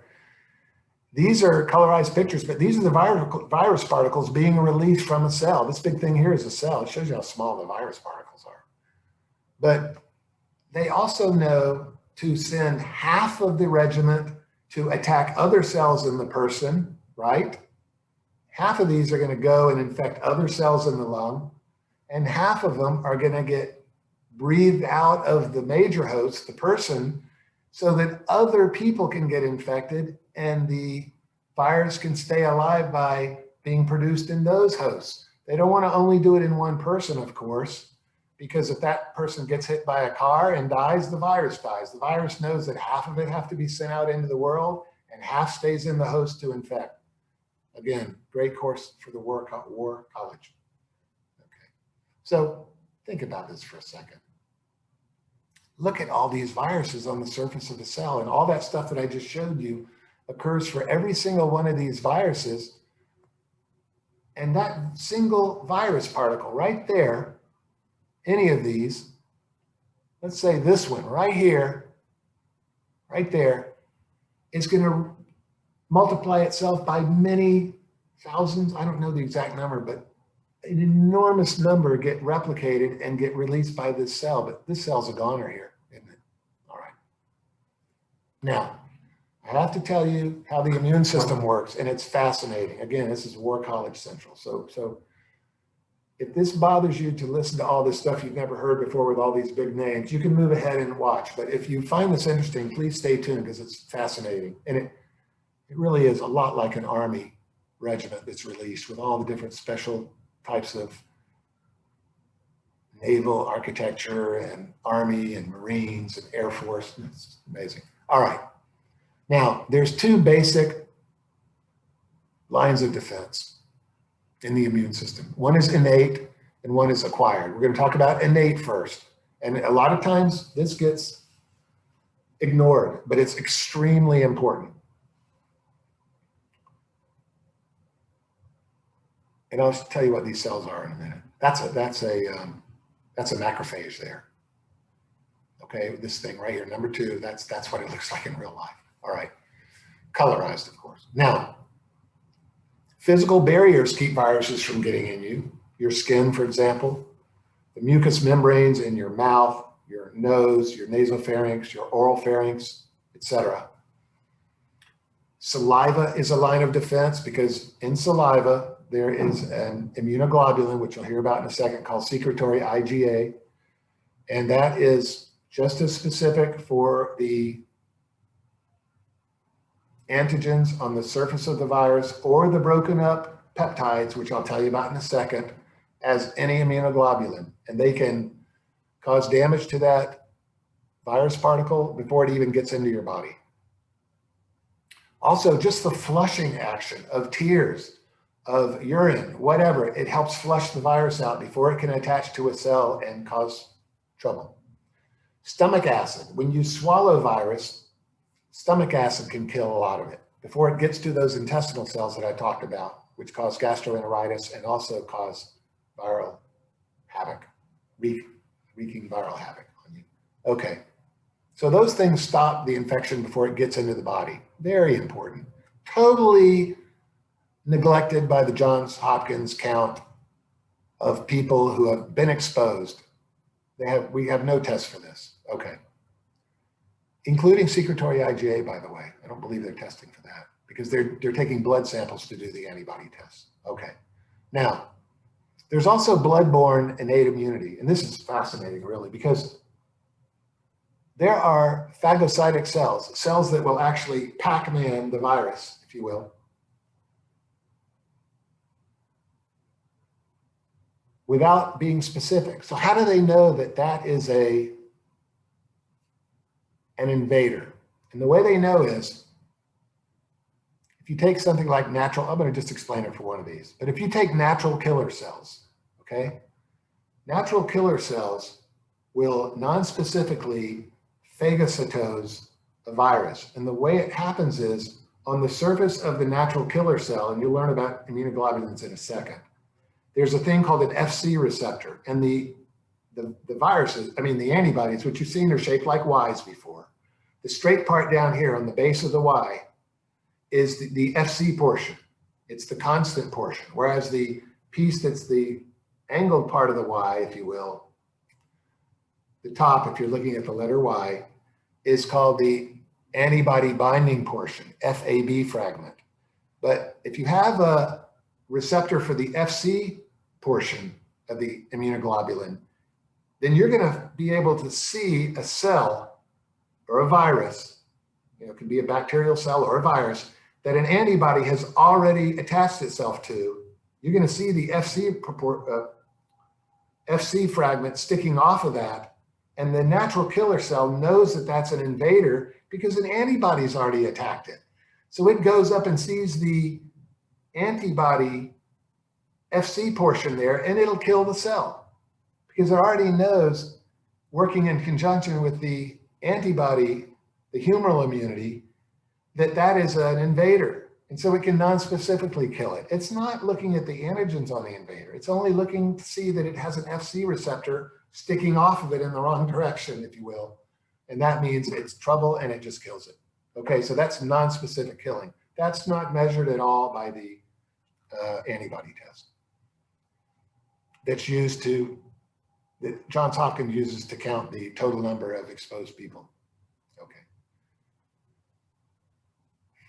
Now, there is another thing that's fascinating. It's called the complement cascade. Complement is a group of proteins that are made in the liver primarily. And complement can do so many things. It can make the target of the humoral system more delectable, if you will, by opsonization. I don't want to use all these crazy words that you're not going to remember, but opsonization, I think it comes from a Greek word that has something to do with making food taste better, or it's a side dish that tastes really good. But what it is the complement fragments can attach to the antibody binding moieties of the humoral immunity system and make the antigen more interesting to the antibodies, if you will, more delectable if they were going to eat it type thing, okay? Complement can also, just by itself, different complement fragments that are produced in the cascades can cause invading cells, be they virus, particles, or bacteria, to kill themselves by punching a hole in the lipid membrane of the virus, believe it or not. The fragments themselves can kill virus, non-specifically, but they can do it. Okay. So there's a lot of things in the innate system that are just totally neglected by the people counting the exposed people. All right. But again, these people have been exposed and they would be part of the herd, because to not be part of the herd means that you can get sick from the virus and pass it on to someone else. If you can't, because your barrier defenses and your blood-borne nonspecific immunity are so strong, you cannot pass the virus on because it can infect you and replicate, okay? Now, let's look at acquired, because this is what most people think about when they think of the immune system. You've got T-cell immunity and B-cell immunity, and they work together. It's very important that you remember that they work together. And I'm going to demonstrate that very clearly in a second. So let's talk about B cells first, okay? Because they're the side that most people are familiar with. So first thing that happens is, without getting into too much detail now, by the way, the best way to learn immunology is to learn it in very broad strokes at first, and then get into the details later. If you try to get into too many details, it'll just blow you away. But once you get this, it's the most beautiful thing you've ever seen. It's so complex and so perfect that you just wouldn't believe it. I always tell people, true love, rock and roll, and immunology never die in your mind, okay? Now,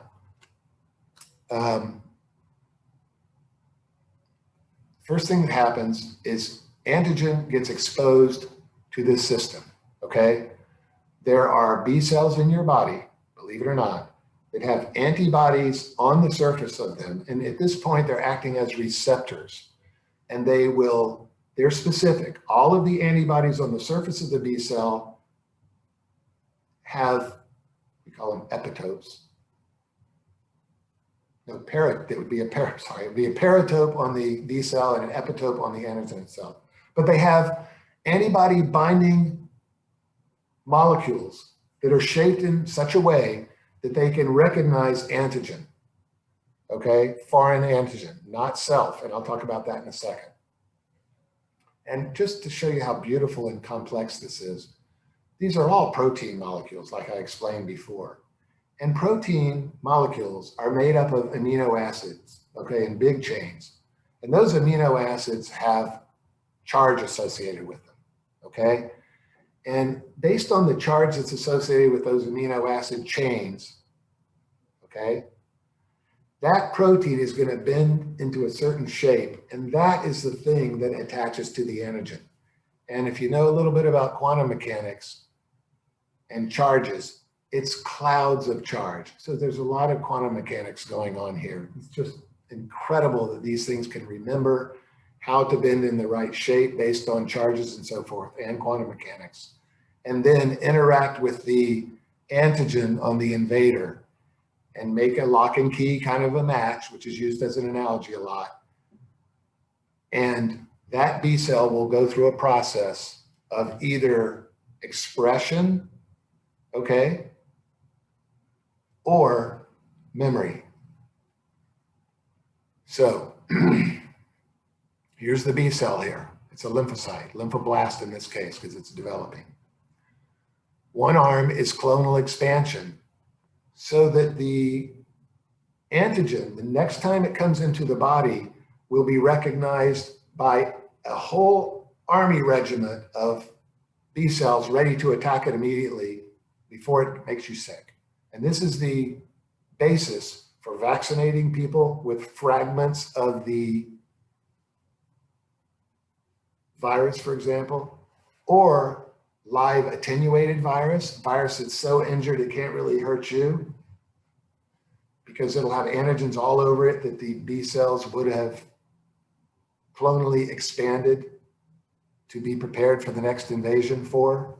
Viral fragments are sometimes injected, anything. Okay, I'll get into that in a second because the new viruses, some of them are messenger RNA viruses. They're RNA viruses. Wow. Okay, not just spike proteins. Remember the virus has spike proteins and that has antigens all over it, and you could make antibodies to that and it would remember through this process of clonal expansion. The other thing that can happen is the B cell can differentiate into a plasma cell. A plasma cell is the actual cell that produces the antibodies and releases them. And I'm going to talk about that a lot in a second. So they produce antibodies, okay? They can activate the complement cascade with lymphokines and so forth. I'm sorry, don't want to say that yet. So that involves the T cells. And again, you have the alternate pathway and the classical pathway of the complement, and that's it. I'll tell you a little bit more about complement later. Now, let me just talk about T cells for a second.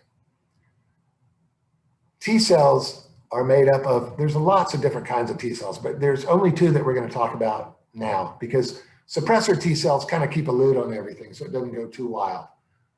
And they're CD8, I think. But anyway, the helper T cells, which are CD4, and these designations that I'm making are very important in just a second. And T killers or T cytotoxics, they're CD8. The cytotoxic cells, as the name suggests, actually will kill cells that are infected by virus. And the T helper cells will stimulate the T cytotoxic cells and the B cells to become excited and differentiate into plasma cells and produce antibodies. And that's a little bit too detailed for this slide. We're going to get to it shortly. All right, here's the article I wanted to refer you to when I talked about the flu pandemic of 1918.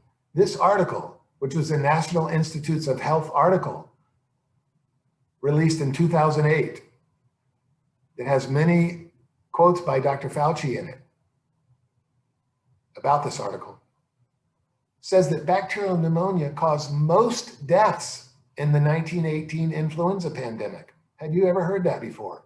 And the article goes on to say that the viruses did get into the person and they damaged the barrier immunity, and it allowed the bacterial cells to get into the lungs where they multiplied like bacteria do and kill the patient. Had you heard that before, or did you think that influenza was killed by the virus in the pandemic of 1918? It's news to me. All right, just complicates everything. All right, now, again, you've got the innate defenses over here, and this is a picture of complement. I put this in because that's actually complement fragments punching a hole in the lipid membrane of the invader there. Those are complement fragments. All right, and this is the acquired side. They call it adaptive here. This is the side that involves the T cells and B cells. And by the way, this is the end of the innate defense on this slide. This is the B cell side, and this is the T cell side. And I'm going to go over this again, because again, the way to learn this is just to go into slightly more detail every time, and you'll have it down in no time. All right. So here's a B cell here that could get activated just by interacting with antigen. See these Y-shaped things on the surface? Those are antibodies, and they're acting as receptors at this point. Because what they're going to do with the help of the T helper cells, which we're going to get into in a second, right here, they get activated and they can become effector cells, which are the plasma cells that produce the antibodies, or they can go down the clonal expansion line and become memory B cells with antibodies on the surface specific for that antigen. So the next time that antigen comes into the body, these guys are ready to rock, and they're going to kill it before it causes a lot of damage. It makes you sick, okay? That's why there's memory this is the whole basis for vaccinating people, and why people don't get sick sometimes from viruses that other people get sick from. Boy, we're going to talk a lot about that. All right, so the plasma cells secrete antibodies, and we're going to go into a lot more detail on that in just a second. But let's look at the T cell side now. Now, there's cells in the body called antigen presenting cells. B cells are antigen presenting cells because the T cell is gonna, the receptor on the T cell is gonna interact with the epitope or the antigen that attached to this antibody, and it's gonna release lymphokines that stimulate these B cells to produce antibodies and so forth. So B cells are antigen presenting cells too, is my point. But dendritic cells do, they kind of phagocytize the virus here and some of the floating antigens. They bring it in, and then they're gonna process that invader, that virus, and they're going to present the peptides after processing it to the T helper cells or the T cytotoxic cells to either kill the cell or cause clonal expansion or stimulate the T cells to go do other jobs. And that's all I'll say for now. We're going to get into details on that in a second. But here is a naive, meaning it hasn't interacted with antigen before, CD8 T cell. That's a T cytotoxic cell. I know that because CD8 is the protein on the surface of the T killer cell that's very important in the way that the antigen is presented to it. I'll talk about that in just a second. Here's two, I like to show actual pictures of these things when I do this, when I talk about this stuff. It's been 36 years though. I haven't talked about this in a long time. But this is a cell, a T killer cell that has been activated. You see, it just looks a little angrier, a little bit more hot and bothered, if you will, compared to this one. All right. Now, again, the CD8 T killer cells are either going to go through clonal expansion and become memory CD8 T killer cells, or they're going to become effector cells. Effector cells are going to kill the cell that's infected. Okay, and we'll talk about that in just a second. What kind of cells it wants to kill versus what kinds of cells it wants to leave alone. Now,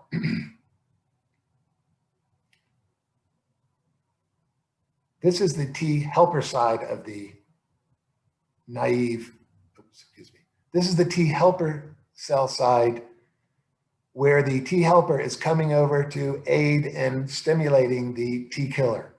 So let's go back to the beginning of the T helper cell. It notices an antigen on the surface of the dendritic cell here, the dendritic cell, which I said is an antigen presenting cell. And it has receptors on its surface too, the T cell, which is CD4, which recognizes the antigen as it's presented by the antigen presenting cell, in this case, a dendritic cell. And then it gets excited and it will go through clonal expansion for future infections. And it will also go through an arm that is the effector side. The effector side does a lot of things. It releases cytokines, which are chemicals, to aid in stimulating non-specific killers like natural killer cells, for example. It releases cytokines near the B cells and the plasma cells, which tell the plasma cell what kind of antibody to produce. And it also will, like I said before, stimulate the CD8 T cell, again, with the same receptor paratope on the surface. In other words, the same shape, the same shape antigen on the surface. This is all very specific. It won't do something to a CD8 cell that has a different antigen receptor on its surface. Of course it won't do that, because all this has to be accounted for, if you will. It doesn't want to just go around and kill any cell. It has to kill the cells that have already been infected by the virus that the antigen presenting cell activated the T helpers with, okay? Sounds terribly complicated now, but it all comes together in just a little bit. So that's where we are right now. And remember, these T helper cells go over and stimulate B cells too. The B cells can't realize their full potential of releasing antibodies, the right kind, the right amount, and go through clonal expansion without the help of the T helpers. Now, remember when I said that the dendritic cell is an antigen presenting cell, not producing, presenting. This is where it gets very interesting when you look at the way this stuff works. And now we're talking about what uniforms different military people wear to recognize whether they're on your team or the other team. The antigen presenting cell presents the antigen to the T helper cell in this diagram. Here's the antigen here. Here's it's called the major histocompatibility complex, class 2. And the class of the major histocompatibility complex is extremely important. It's not useless detail that I'm giving you there. I'm going to tell you why it's important later. But the antigen presenting cell presents the antigen, which is a peptide fragment from the proteins associated with the antigen. I'll say that for now. In the context of the class 2 major histocompatibility complex, it must be class 2, to the T helper cell.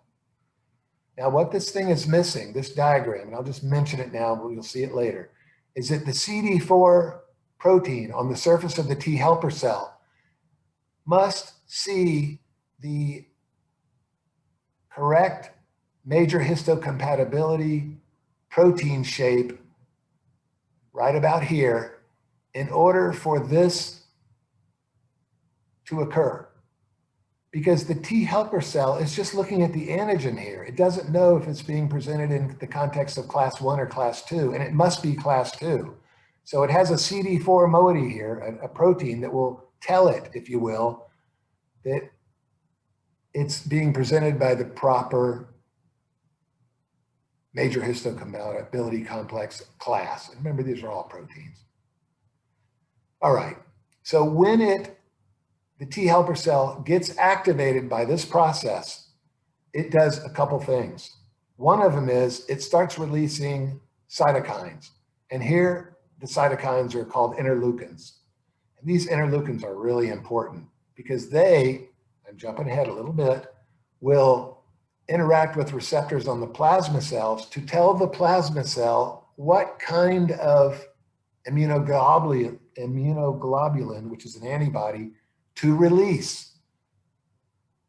I lose my pointer all the time. There it is. Okay, so this one, obviously, interleukin 5 is necessary to interact with the receptor on the plasma cell to release IgA. And interleukin 4 interacts with the IL-4 receptors on plasma cells to release IgE and IgG. And if none of the interleukins interact, oh no, what's happening with my blue circle? Please don't go away now. Okay, I think everything's okay. If nothing interacts, it produces IgM. Okay, if no interleukin interacts with this, it produces IgM. Okay, and that's very important. IgM is a pentamer, as you can see. It's got 5 immunoglobulins attached there. IgA is a dimer, and it has a secretory component on it, which allows it to get into the saliva and so forth. I'll talk about that later. But anyway, back to this now. The activated T helper, which became activated from the antigen presenting cell, presenting the antigen to its receptor, and it's specific too. There's a lot of receptors on the surface of the T helper cell. They're all identical, and they will only interact with that antigen, believe it or not. Okay. You have the activated T helper, and I told you what the interleukins do, but the activated T helper will see that same antigen. Again, it's the same antigen on the B cell because the antigen comes into the body. The dendritic cells and the macrophages and everything will eat it and present, and the B cells will interact with it through their antigen binding complexes, the FAB portion of their antibodies. And it's the same antigen, okay? And that activated T cell will stimulate the B cell to go through this expansion here, not only to the effector cells like these plasma cells, but also to biclonal expansion for the memory B cells, okay, as shown on the previous slide. Now, I just want to say a little bit about antibodies because they're so fundamental to this whole thing. You have to know why the plasma cell, after it interacts with the various interleukins, how it knows what immunoglobulin to produce, okay? That's called the isotype, whether it's IgM, IgG, IgA, IgE, those are different isotypes, okay? Now, this is very important because this is all done genetically. The DNA, the beauty of DNA is just beyond comprehension. But this fragment here of DNA in the plasma cell determines what kind of immunoglobulin it's going to produce. This is a mu, the Greek letter mu, and so that's going to be an IgM. But the gammas here, when they get into first position like they did here, they're going to produce IgG. Okay? There's a difference between IgM and IgG that's very important. The IgM is the acute phase reactant, and the IgG is the one that stays longer and comes later. We'll talk about that a little bit. When the alpha chain is in the first position, IgA is produced. So I don't need anyone to think about the details of this, just to show you the beauty of how the DNA is already ready to produce different immunoglobulins based on the job they need to do. And here's an actual, like I say, I like to show you the pictures. Here's an actual picture of immunoglobulins. See how we represent them as Ys? They look like little Ys floating around.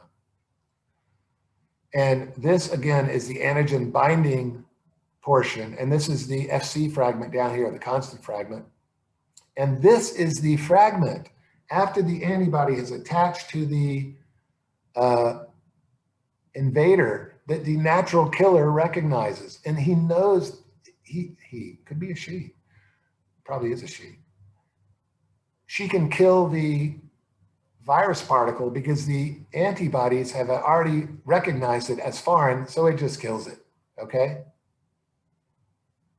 Isn't that amazing? And again, this isn't just a Y-shaped thing that's floating around in your blood. This is a protein molecule that's a big twisted up sequence of amino acids that twist up in a certain shape that interacts with the shape of the antigen with quantum mechanics involved. Believe me, there's clouds of electrons everywhere with probabilities that connect, that make these things interact together. It's so complex and so beautiful. All of this stuff is programmed in our body. When you think about this, you just fall in love with medicine and immunology in particular. When you learn about this stuff, it's just fascinating. So here's the different immunoglobulins. This is IgM, and it's a biggie. It's a pentamer. It's got 5 immunoglobulins attached together on it. By the way, the immunoglobulins that are on the surface of this initial plasma cell are not pentamers. It produces pentamers, but the ones that are on the cell, and they are IgMs, are monomers that are used as receptors. Okay. So there's the secretory component of IgA. That allows it to get through the mucosal cells so that it can be in saliva and various secretions in the body, like urine, saliva, things like that, which can interact with and kill the invader like a virus before it even gets into the body, before it even gets into a cell to replicate itself. Very important. Okay. Now, this is the isotype determinant, whether it's IgM, IgG, IgA, whatever, is down here on the constant portion. The FAB portions, the antibody binding portions, do not change. This is very important. They do not change depending on what plasma cell they're produced by. The FC portions is where the isotype class switching occurs or is manifested. Let me say it that way.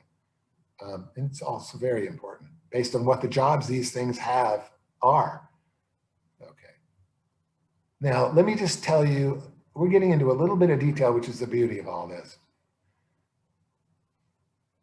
Here is a CD8 killer cell, and here's a CD4 cell, which is a T helper cell, okay? Remember how I told you before, this is a major histocompatibility complex, type 1, and this is type 2.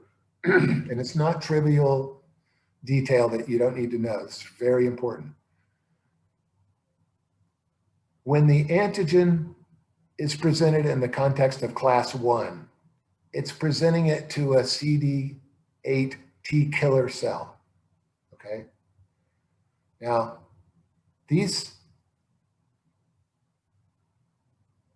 major histocompatibility complex proteins,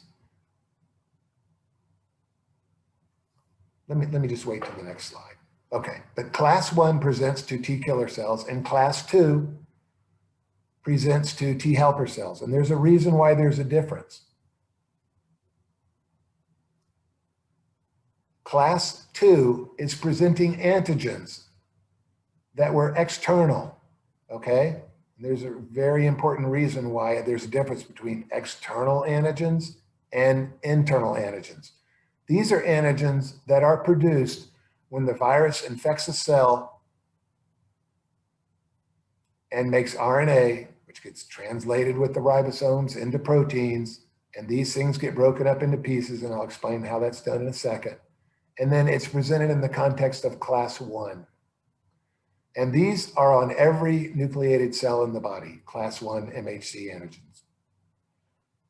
These are on antigen presenting cells, like dendritic cells. They phagocytize the antigen, break it up into pieces, and present. Now you might think, why is there a difference there? Because if you had class 1 antigens, now class 1 antigens are on here. I'm getting a little ahead of myself. Let me because they're nucleated cells too, but let me get into that a little later. Let me just tell you the basics here, which is I'm going way beyond the cell here, which I shouldn't do. Here's the receptor on the surface of the T killer interacting with the class 1 antigen. And how does it know that it's class 1? It has a CD8 moiety on here, a protein, that checks to make sure it's class 1, okay?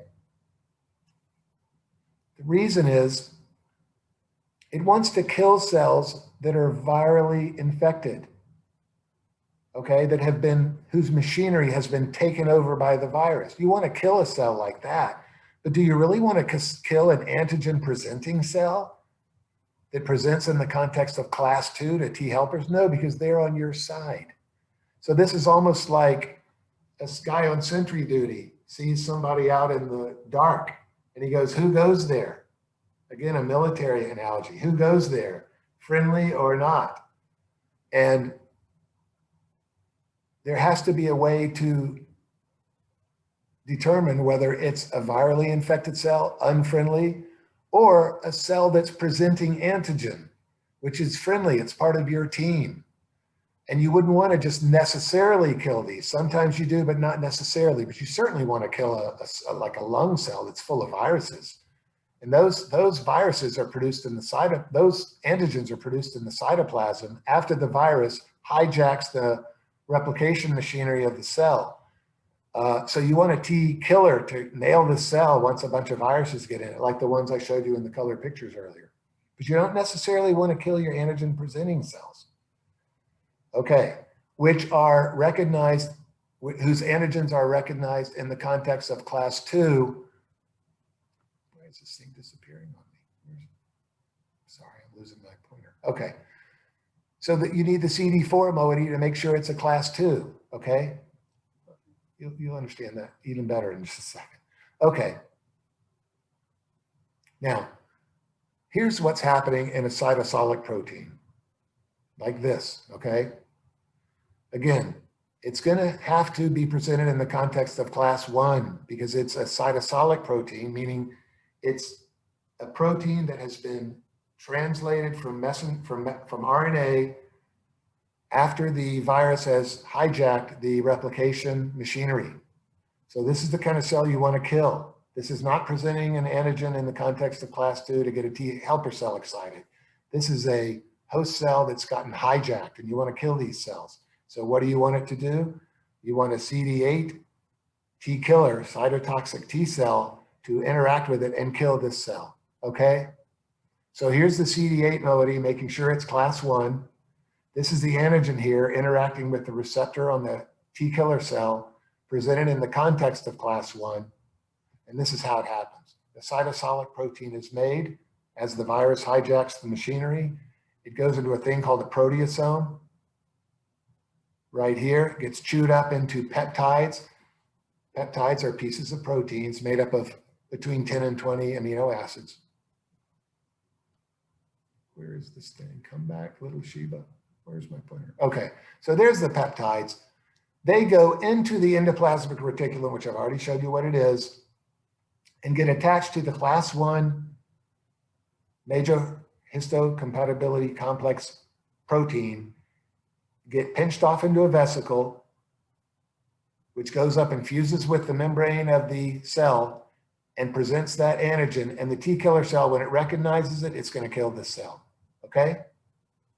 Because it knows, because it's presented in the context of class 1, as checked by its CD8 moiety, that it's a normal cell that's been overtaken by virus. Okay, now let's look at what happens when you have antigen uptake, meaning this is not produced in the cytosol. This was an extracellular protein, like a virus that got phagocytized by, say, a dendritic cell or a macrophage. It chops its protein up into little pieces. Okay, and we'll stop the picture right there for a second.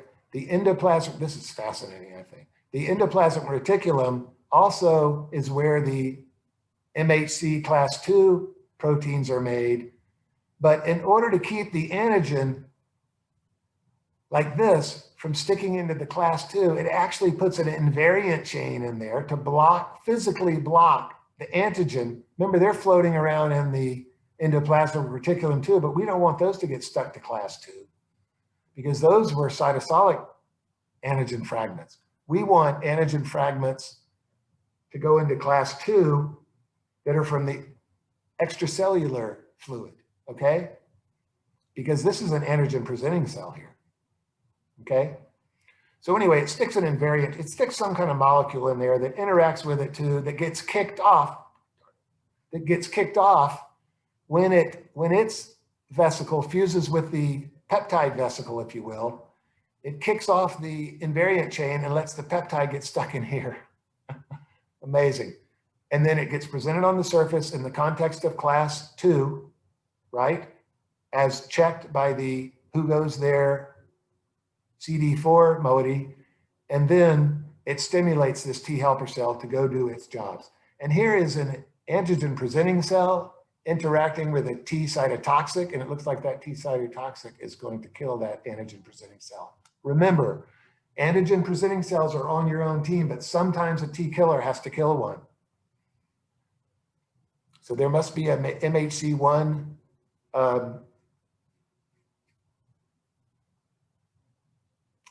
major histocompatibility complex presenting something that T killer cell doesn't like.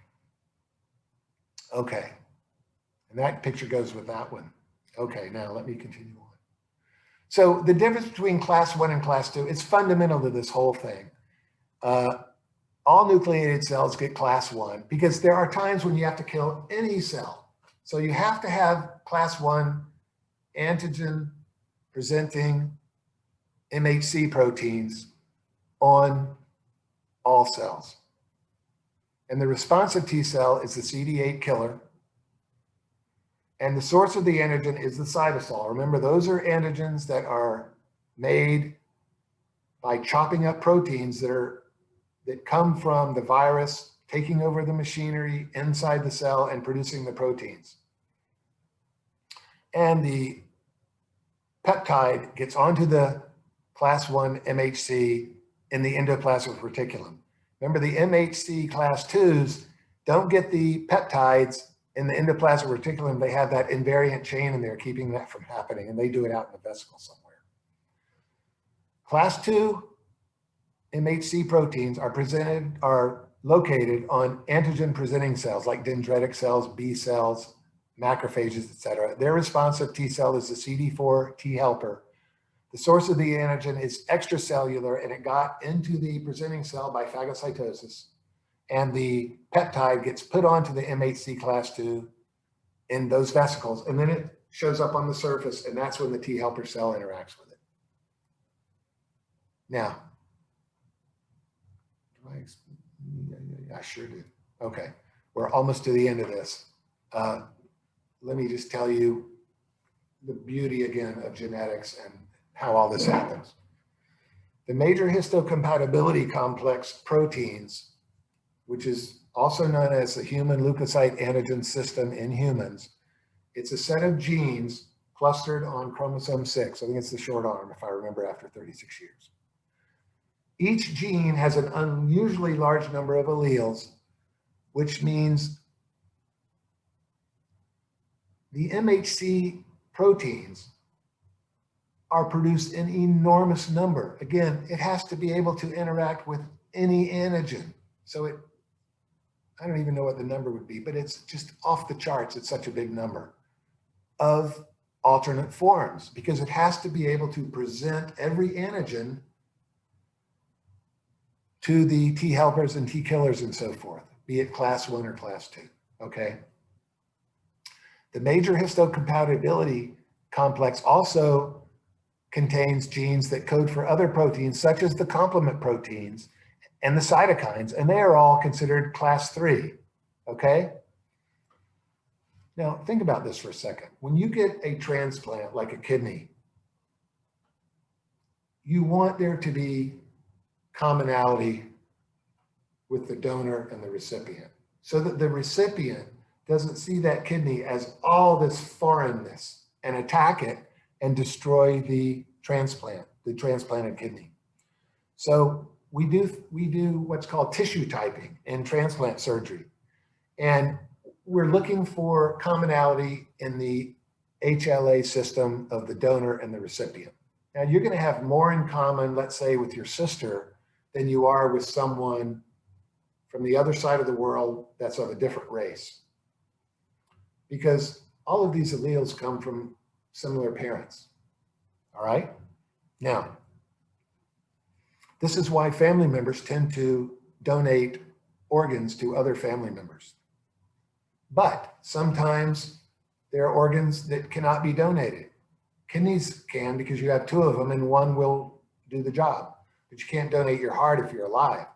So we have to do tissue typing on some organs that come from unrelated people, but there's still more commonality in some people than others, of course. And this is done as soon as possible when someone passes away and has donated their organs. And I'd love to tell you a fascinating story about a pro golfer that I know from Miami, and I will not use his name because all the golfers know who he is, but he's a great golfer. He was at a tournament in Ohio, and he went to eat at a restaurant with some of his pro golfer buddies during the practice rounds. And he was talking to a waitress, and he explained that he had had a couple heart transplants. And they get to talking, and they go, wow, that's interesting. It was either her cousin or her brother. I can't remember what it was. He said, wow, my brother donated a heart to someone. And almost brings a tear to your eye when you think about this. She said that either her brother or her cousin had donated his organs to help people that needed them and died in a motorcycle accident. And I think my friend had asked her, when did that happen? And she said, oh, it was November, a couple of years ago. And he's sitting there thinking, it's funny. It's when I got my heart. So to make a long story short, he had either her brother or her cousins. I think it was her brother, but I'm not sure. Her brother's heart was inside of him, my friend. Wow, what an experience that must have been for the waitress and for my friend. Turns out it was the same heart. Okay. Now, this is another amazingly fascinating thing. How do your T cells and B cells know not to react with your own cells? You can think of ways in your mind that this could, a system you could organize to make that happen. But the way it's done is very, very simple. It's just incredible what a great way this is. And I'm going to tell you how it works right now. I almost want to draw this on the board, but I think I can just tell you. You can look at it later if you want to stop it. There's 20 different amino acids, okay? That's all, just 20. So every position 1 has an amino acid, one of the 20, in a peptide now, or in a protein. Position 2 could be one of 20 amino acids. Position 3 could be one of 20. So a peptide that is X amino acids long is going to have 20 to the X power different combinations. Think about that for a second. I'll just do it with 2. Or let's say 1. Let's say you have a peptide that's 1 amino acid long. Then it would have 20 different possibilities, right? Because there's 20 different amino acids. That's all the possibilities that would be there is 20. If you have a peptide that's 2 amino acids long, you could have any one of 20 in position 1 and any one of 20 in position 2. You could have 2 in a row that are the same. It's not factorial. Okay, so you'd have 20 times 20 different possibilities, which would be 400 different possibilities if you had a peptide that was 2 amino acids long. If you had a peptide that was 3 amino acids long, it would be 20 times 20 times 20. Okay. So if you have a peptide that is X amino acids long, then you have 20 to the X possibilities for that peptide. You can make 20 to the X power different peptides. Okay? Now, most peptides that are used in this system after the proteasomes break up the proteins into peptides and so forth are 10 to 20 peptides long. So 20 to the 10 power, right, is about 10 to the 13. Okay, that is a 1 followed by 13 zeros. All right, that is bigger than a trillion. Okay, and a peptide that's 20 amino acids long has 10 to the 26 amino acids in it. I mean, sorry, it has 20 amino acids. It has 10 to the 26 different versions of that, okay? Because remember, it would be 20 times 20 times 20, 20 times, and that's 10 to the 26 power, okay? Golly, I'm getting tired. I haven't slept in 2 days. All right. The HLA system will code for every single version of protein that could encounter any possible antigen for its major histocompatibility complex. Okay, think about that. All right. Now, remember that MHC presents the antigen in the context of maybe class 1, maybe class 2 to the T helper or to the T killer or the T helper, but it has to have a shape that could interact with any possible antigen in the world, okay? And this happens in the B cells in the bone marrow and the T cells in the thymus. That's where they get their name. Now, how is that system going to make sure that if an insulin molecule or something that's very important to a human comes floating along in the blood, that our own T cells or B cells or antibodies won't interact with it, destroy our insulin, and give us diabetes? How do we know that? How does our body prevent that from happening? It's beautiful. It's so simple. When these cells are being formed, B cells are formed in our bone marrow. Let's talk about the B cells, and we'll just say the same thing happens in the thymus. In our bone marrow, the B cells are forming, and B cells are being formed by this system of just forming every conceivable thing that could be. trillions of them, okay? And as they're being formed, they're forming their antigen binding portion of the antibody, which is on the surface of the B cell. And our body makes sure that that B cell won't someday, and remember, on the B cell, all the antibodies are the same, but they're different than all the other B cells, okay? On that B cell is an antigen, is an antibody that will react with insulin, okay? Because it's making every conceivable kind of antigen binding portion. When it interacts with insulin in the bone marrow, and what is insulin doing in the bone marrow? The body sends all of our proteins through the bone marrow, in development. I think it happens in embryology. But all of the, in other words, in the fetus as it's forming, all of the antigens in the body flow through the bone marrow. And every time a B cell sees an antigen that it has been made to interact with, remember, it's all possibilities are made. So it's going to be in there somewhere, and it'll find the insulin protein, for example. At this stage of development, when it finds something that it interacts with, it destroys itself. There's a mechanism inside of it that when it interacts, something gets released inside the cell and it just destroys itself. So think about that. Isn't that a beautiful system? You make every conceivable possibility, and then you destroy the ones that interact with your body, right?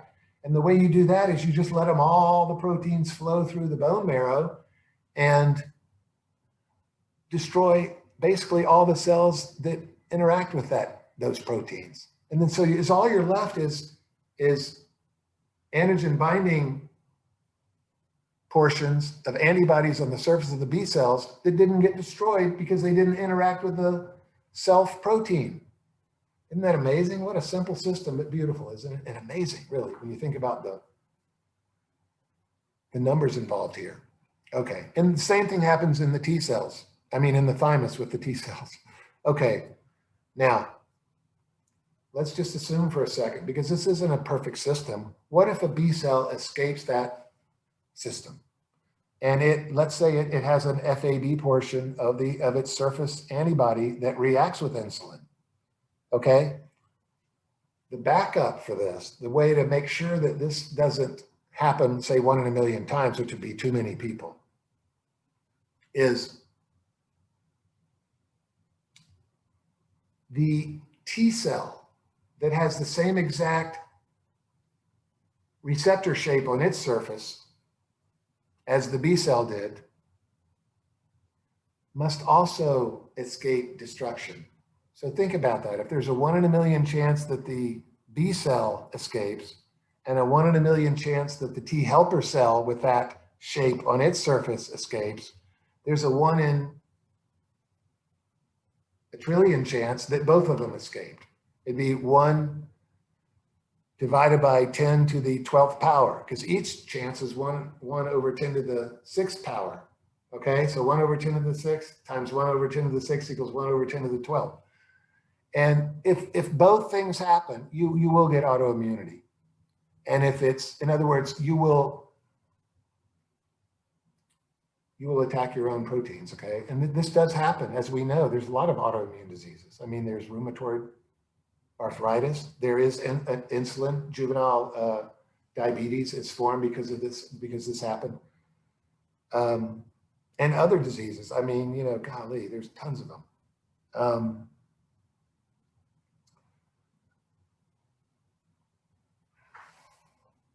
I'm sleepy. I'm losing my memory here, or maybe I'm just getting old. Okay, trying to think of the most common one, the one that you get a butterfly rash on. I'll think of it in a second. Okay. Anyway, there you have it. Isn't that amazing? That's how the body tells self from non-self. So now you have a cocktail conversation you can explain to people next time you see someone that's interested. It's on the tip of my tongue. Stick it out. What is it? I'll think of it in a second. So I don't know why I put this cell in here. I should have erased it, because when T killer cells interact with a cell that's been infected with virus, like these are just doomed to be killed by T killer cells. The process is called apoptosis. And does that kill the viruses that are inside the cell or just kill the cell? Well, it turns out it kills the viruses too, thank God. They don't just get released and go infect other cells. They all die because there's a nuclease in the apoptotic process that kills that degrades both the cellular DNA and the viral DNA or RNA. Okay, I don't know why that's kind of out of the blue. So we're done with immunology now. So thanks for that. I really get into it because I find it miraculous and beautiful and everything. So I like to teach it to people if they're interested in it. So let's get back to the problems with counting exposed people. What is the source of the undercounting? Now that you know all about immunology, you're going to find this much more interesting than if you'd skipped that part. But the antibody test is what we call an ELISA test. That stands for enzyme-linked immunosorbent assay. And I'm going to draw this because it's really interesting. Let me erase this. And I'll do it real quickly because this is so simple. It's silly. All right. There's companies that make these tests, these antibody tests. And the way they do it is, you know what a muffin tray looks like. An antibody test is like a muffin tray. It's a tray like this. And these are the little places where you put the batter to make the muffins, okay? So they're little bays in the muffin tray, okay? And let's look at it from the side. From the side, it would look kind of like this. That would be a muffin tray bay, okay? And in that bay, the company that makes the test puts an antigen on here, okay? And it chooses one. Maybe it's a spike protein from the virus. It chooses an antigen like this and washes the patient's blood over it. And if they have antibodies to that antigen, they will stick to it. So you'll get these little Y-shaped things, right? Sticking to that antigen. Okay, I'm not going to draw them all, but you get the picture.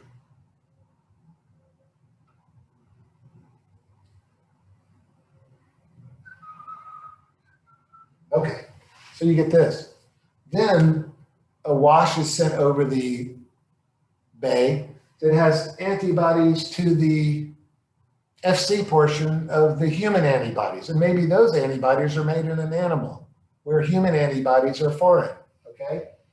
So you get something like this. You get antibodies which are interacting with the FC portion of the human antibody.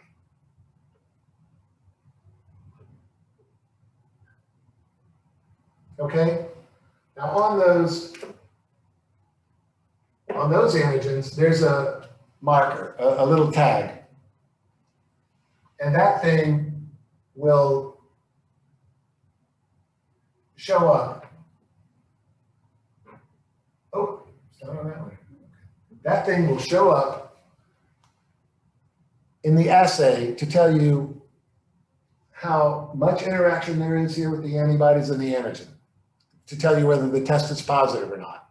Okay? That's all you need to know for now. It's called ELISA test, enzyme-linked immunosorbent assay. Okay, now, and that's in all these bays here. Okay, now,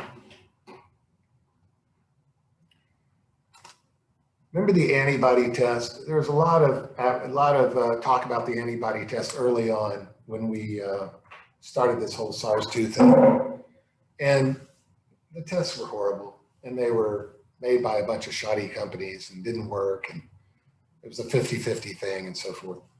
That's one big problem. Just the test is horrible, or the early ones were. But in order for it to be positive, not only does there have to be enough marker present here to be read, but it depends on what antigen the company put in the bay in the first place. And there may be some antigens that we make antibodies to that are protective that are not put in these bays, okay, by the companies that make the antibody tests. Think about that. That would be a protected person that would have a negative antibody test. Okay? So that's one way, one source of undercounting. See how important learning the immunology was? This just goes right into you and you understand immediately what I'm talking about. Okay. Let's say that the choice of antigen antibody is good, but the antibody count, the marker count, is too low to be considered a positive result, but the patient has enough memory cells to be protected. Now, by the way, I put large and small, whether I think it's a big factor or not. And I think the first factor is pretty small. The companies know what antigens to put in there, I think, and they put them in there because they want to sell the tests. But this is fairly large. This is an example of antibody counts being not high enough to cause a positive test, but having enough memory to protect the patient, okay? Well, that's going to come up again in a minute. Very important. Okay. Just good old-fashioned false negatives for the above test. That's a large amount too. In other words, they say it's negative, but it's really positive. So that's a missed exposed person. Number 4, they don't test for secretory IgA because those are made by plasma cells that release the IgA with the secretory component into the secretions of the body. These antibody tests are done by removing blood. So they're missing the secretory IgA, I think. And that's larger than you would think. 14% of antibodies are IgA. All right. Here's the biggie. They don't test for T-cell mediated protection. And I'm going to show you later, there's study after study that show that patients that don't even have any antibodies have lots of T-cell protection in their body. I'll just tell you about one study now that's going to come up later. Remember SARS-1, if you will? It was in 2003. One group did a study where they found as many people that survived SARS-1 as possible, as they could find. And they found 23 people. Okay. Remember SARS-1 didn't get too many people. I think only 780 people died from it. And that was 10%. So about 8,000 people got it, period. So they found 23 people in this study. All of them, after 17 years, they were tested again this year, all of them had T-cell memory after 17 years. So all these people that think the memory for these diseases is only going to last 6 months or 4 months or a year are probably wrong. It lasts multiple years.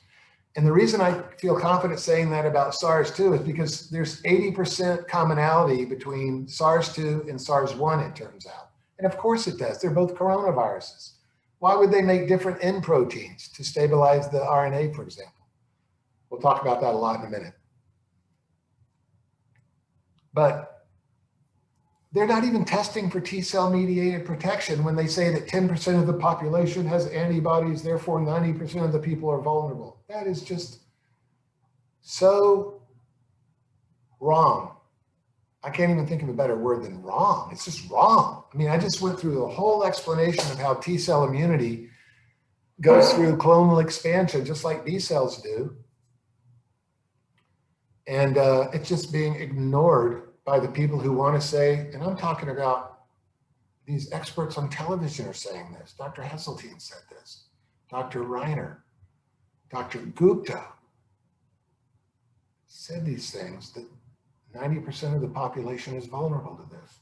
I can't understand that for the life of me. They should know about this. Maybe they do. I don't know what's going on. All right. And plenty of other doctors. All right. We'll talk about that at the end because that just has me blown away. What are these doctors doing? Misinforming the public like this. I just can't believe it. All right.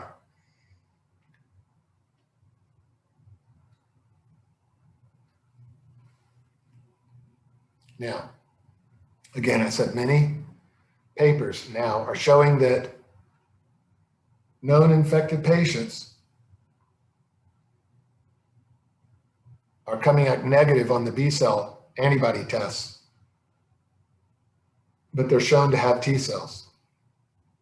Okay, and that's not being counted.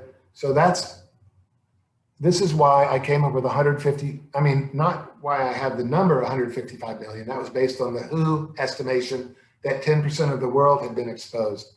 But this is showing where some of those 155 million people are coming from. Okay? The Johns Hopkins guys are not testing for all the ways that people can be protected. That's why they only think 46 million people have been exposed. Okay. Again, this is very upsetting because they're thinking that 10% of the population is all we have moving toward herd immunity. That's just wrong. We've got, I would say, close to 50% now. And I think 60% or maybe 70 is going to be all we're going to need. And here's what really upsets me about it. They are pushing as hard as they can to get this vaccine used. And I'm all in favor of vaccines. Do not get me wrong. I am not an anti-vaxxer. I'm going to do a whole video about vaccines.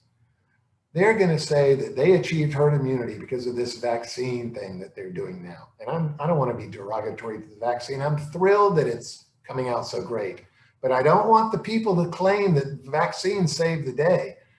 We're getting very close to herd immunity without it. And I'm telling you, I can prove it. It's real easy to prove. I'm going to prove it today if I can stay awake long enough. All right, now let's continue on. Innate immunity is not being measured. Complement, natural killers, inflammation, barrier immunity, non-specific phagocytic cells like natural killers or macrophages. None of that's being measured and accounted for.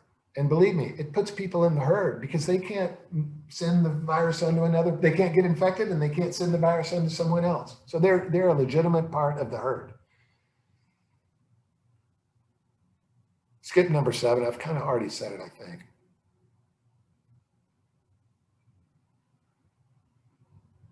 Okay, let's see, okay, golly. Number 8 is absolutely massive. There's cross-reactivity with common cold human coronaviruses. It's been proven now. People who have not been exposed to SARS-2, they have not been around people who have had SARS-2, have T-cell memory for antigens of SARS-2. Now, how did that happen? It happened because they've been exposed to other coronaviruses who have commonality with SARS-2, and they formed a humoral and cell-mediated response to it, meaning B cells and T cells, to the common cold, perhaps, that almost everyone has been exposed to. And there are 4 coronaviruses that cause the common cold. There's also rhinoviruses and adenoviruses. Those are different. I'm talking about the 4 coronavirus causes of the common cold. People have been exposed to them, and they have antibodies and T-cell memory to SARS-2 without ever having been exposed to SARS-2. This is an enormous part of this whole story. And I'll tell you something. I live in Cambodia now. We're talking about Cambodia. Cambodia's had 0 deaths. Vietnam's had 35 deaths, and it's got 98 million people. It's almost a third as big as the U.S. Taiwan has had 9 deaths.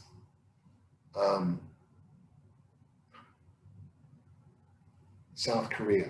All these experts on TV were telling us that South Korea was not getting the virus because they were doing contact tracing and social distancing and mask wearing.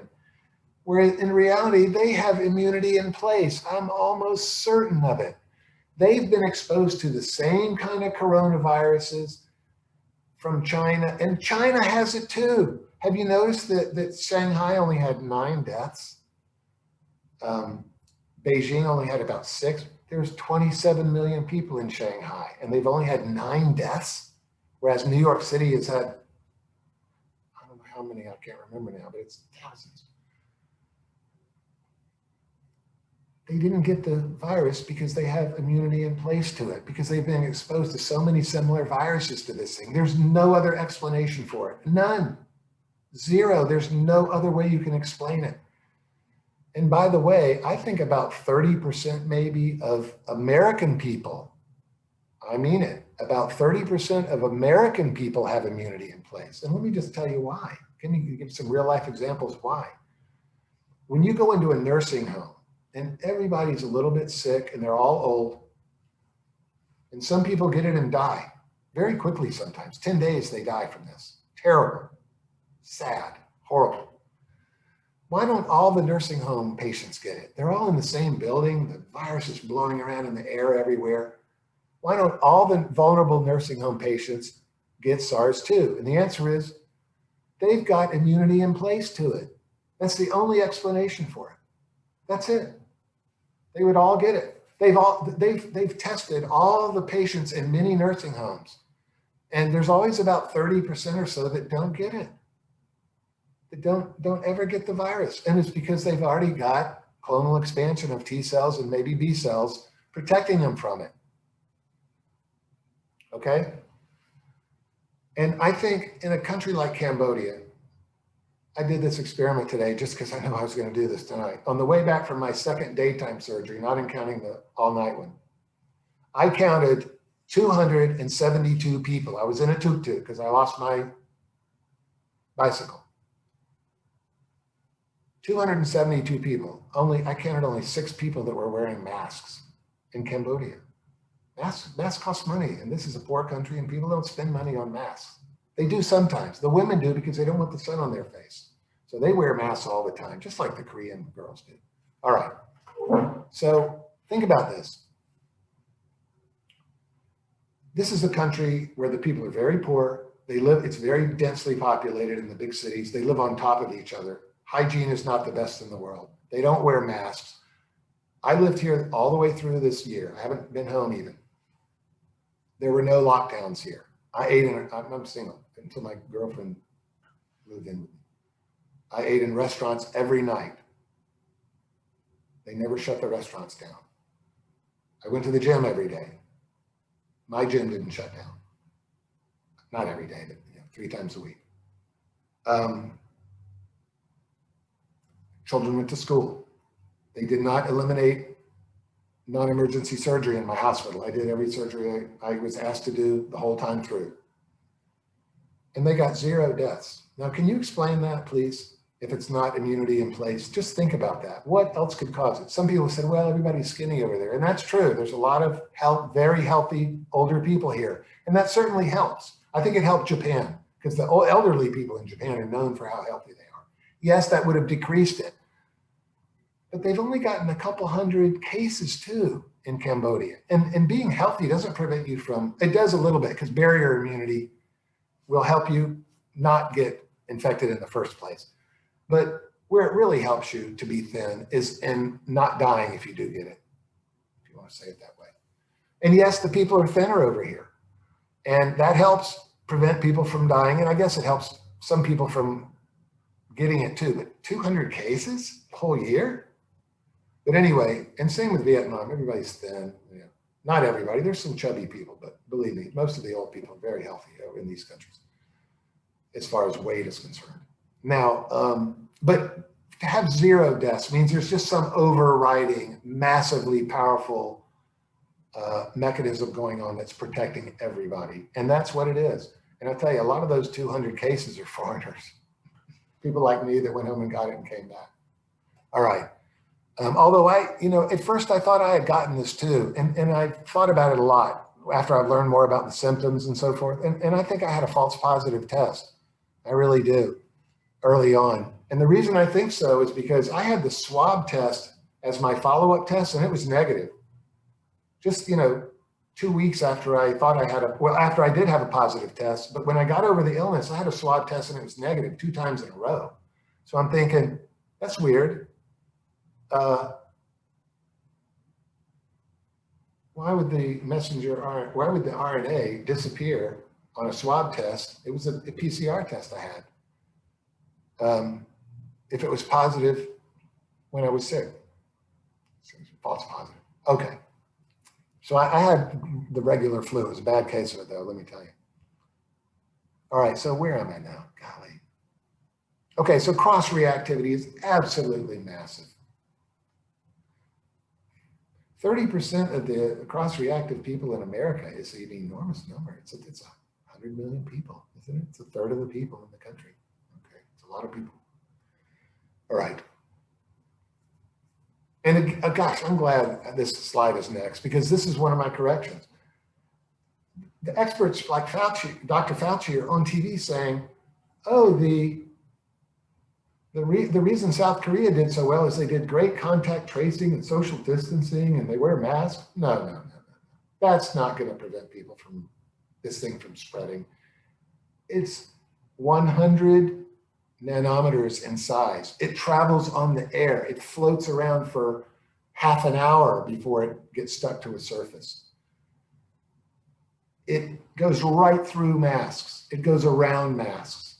The masks, we've demonstrated that the masks don't do anything of significance. Now, let me say one thing about masks before I get 10,000 emails. I believe in wearing masks sometimes. I'm talking about mask mandates aren't any good. Having children wear them when they're outdoors playing, having people wear them when they're riding a motorcycle in the desert, it's just insanity. Now, if I am in the hospital and I have to intubate someone who has SARS-2, I'm going to put a mask on. I'm going to maybe wear a shield as long as I can see what I'm doing. Because when you intubate someone, they're coughing and spitting on you and fighting you and everything else. And you're going to get droplets and everything all over you if you don't protect yourself. So I'm not against wearing masks. If you're in a place where it's dangerous, people are sneezing and coughing on you, first of all, get out of there. But if that were happening, you should wear a mask because the water droplets are going to get blocked by the mask. I'm talking about mandatory masks. It makes no sense. Every randomized controlled trial has proved that, including the Denmark study, which was done this year, which couldn't get published at first because it went against the narrative. All right. This slide is all about all these little countries: Thailand, Vietnam, Cambodia, China, South Korea. China's not a small country. Japan. They all benefited from immunity in place due to cross-reactivity. I'm positive. It's demonstrable now, demonstrable. But it hadn't been proved yet. So I don't count this as one of my successes of the 12. But I guarantee you when people start testing all these people for T cells, if it can be done affordably, that's another thing. There's no testing in Cambodia of significance. People can't afford to go somewhere and pay money to be tested, and the government can't afford it either. So all that nonsense about testing everyone and tracing, that's all poppycock. It doesn't help anything. Doesn't do a thing. And in America, can you imagine contact tracing someone who's in a protest? They don't even know 100 of the people they were next to if they test positive later. They can't give the names of the people they were potentially infected. All right, let me calm down here. I'm getting tired, so I'm starting to get wacko here. Here's my proof. Okay, let's just say this real quick. We're getting near the end, I think. I hope so. I'm getting tired. If someone gets SARS-2 in their body, yeah, they're going to have a big CD4 positivity rate. It's 100%. A big CD8 positivity rate. It's 70%. For all these different antigens on the virus, the spike proteins, the M proteins, remember the M proteins determine the radius of curvature. The N proteins, remember those are the ones that stabilize the RNA so it can get packaged into the, I don't know what's wrong with my pointer, I lose it every 2 seconds. Okay, the N proteins are the things that are stuck to the messenger, to the RNA inside the viral capsule. And the non-structural proteins here are the ones that hijack the endoplasmic reticulum that I talked about. By the way, that's why some of these people are getting CNS problems because the membrane fidelity is very important in the central nervous system. So some people are getting central nervous system problems, and it's from the non-structural proteins hijacking damaging the membranes. Now, this is the killer cell. This is the killer slide of all. This person in this slide has been unexposed to SARS-2, and yet 50% of the people in this group have CD4 protection against SARS-2. Now, how did they get it? They got it from cross-reactivity with common cold viruses, and there's 4 of them. You may say, well, did they get couldn't they have gotten cross-reactivity with SARS-1? And the answer is yes, of course they could have, because it's a coronavirus too. But the problem with SARS-1 is there were only 8,000 cases that we know about in the world. So there just aren't enough people to have conferred cross-reactivity. But common cold viruses, almost everyone has had all 4 of them along the way. If you don't remember getting a lot of colds when you were younger, you may not get a lot now because you've got protection against them, but you got colds all the time when you were young. And if you don't think you do, you got a bad memory. Okay. Even 20% of the patients have CD8 protection. They've never even been exposed to the virus before. It's all from cross-reactivity. And they've got CD4 protection, that's T helper cell presence, against spike proteins, non-structural proteins, M proteins, the radius of curvature proteins. Okay, just incredible. Now, here's those 23 patients I talked about earlier. 23 patients who recovered from SARS-1 in 2003. Remember, there's not that many of them. Only 8,000 minus the 800 that died, 7,200. All 23 had T-cell reactivity with the N protein of SARS-1 17 years later. So these people that are getting on TV and saying, oh, we don't know how long the protection lasts. In SARS-1, it lasted 17 years. Okay, and it's probably the same with SARS-2. And here's the great thing. Those T cells in those patients, 17 years later, possess cross-reactivity with the N protein of SARS-2, COVID. So COVID-19. Which makes a lot of sense, doesn't it? These things had 80% commonality in their genetics. So why would they have to invent a new N protein for SARS-2 if it's already there? I mean, these viruses are in the same family. There's a lot of commonality, and that's why you get the cross-reactivity. This says that polyfunctional SARS-2 specific T cells. Polyfunctional means many functions. Of course, I'm sorry, God, I'm getting punchy here. I don't mean to patronize people like that. I'm sorry. Terrible. These specific T cells in the SARS-2 are occurring in people who don't have any antibodies. Now, there's diseases you can have where you don't make T cells or B cells. That's possible. And those people are very interesting. How are they being protected? Well, if they don't make B cells, the T cells are protecting them. By the way, there have been, as far as I know, and the number could be a little bigger now, but about 5 people who have had it twice out of 785 million people. So forget about your immune memory being lost in a very short amount of time. Only 5 people have gotten it twice out of 785 million. That's less than 1 in 100 million people. Okay. And why did, those people are interesting though. Why did they get it twice? Well, there's a good chance, a really good chance that they have one of those strange diseases where they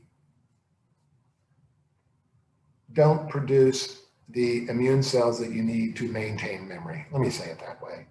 That's something I need to read a little bit more about, but that's possible. And that could be why they got it twice. But forget it, unless you're one of those people, and you probably would know by now, if you've recovered from this disease, you're not going to get it again. That's how the whole immune system works. That's clonal expansion of memory cells. I know people are going to write me and say, do I need to get the vaccine if I had antibodies positive tests? Well, antibody positive test is a horrible test. What about if I had a positive polymerase chain reaction test versus RT-PCR?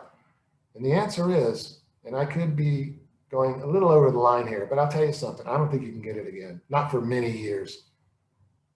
Okay. So I'm not going to tell you not to get the vaccine, but you're probably protected for many years.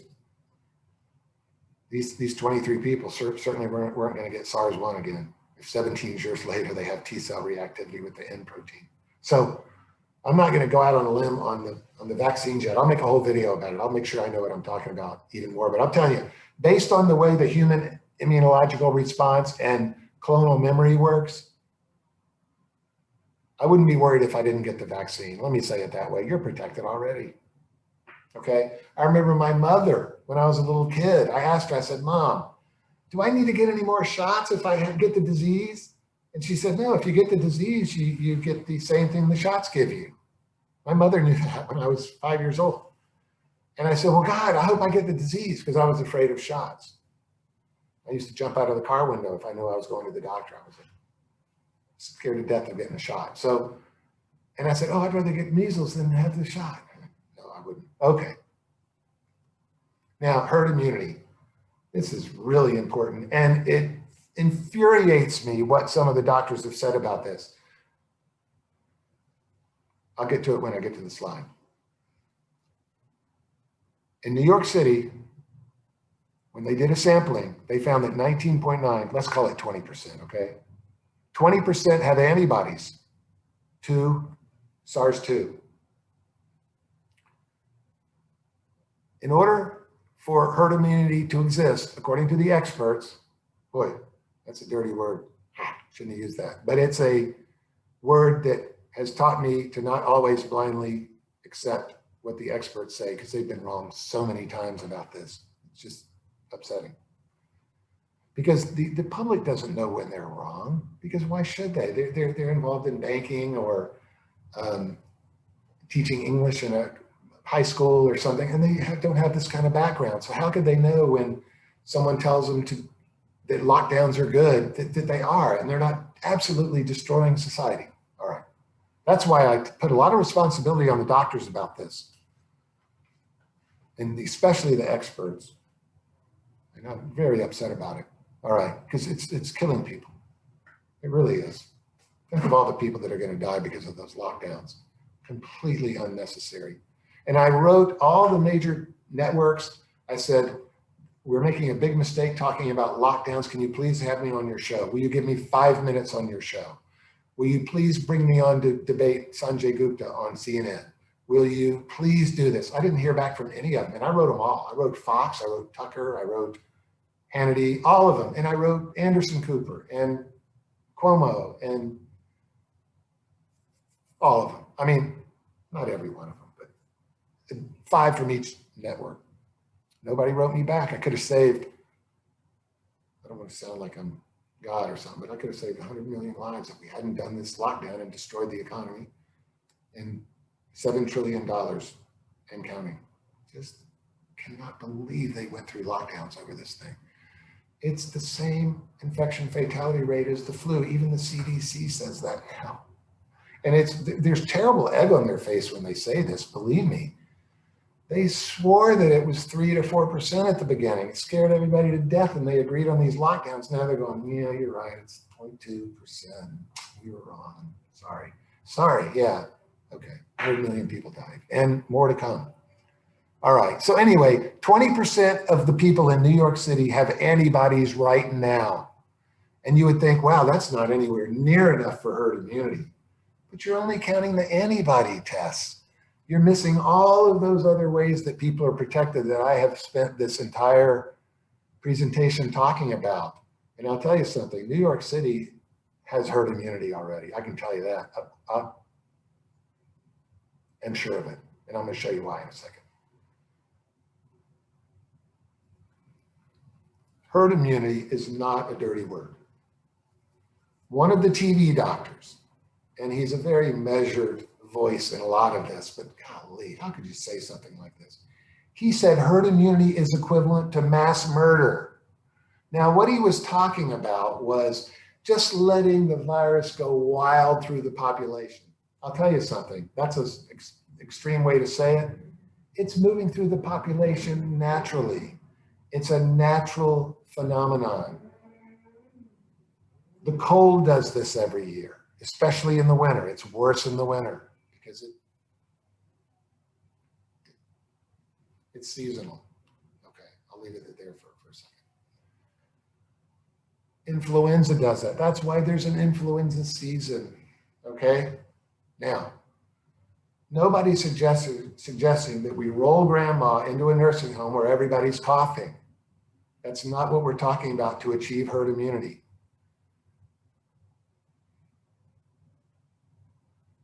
Herd immunity is always a good thing, okay?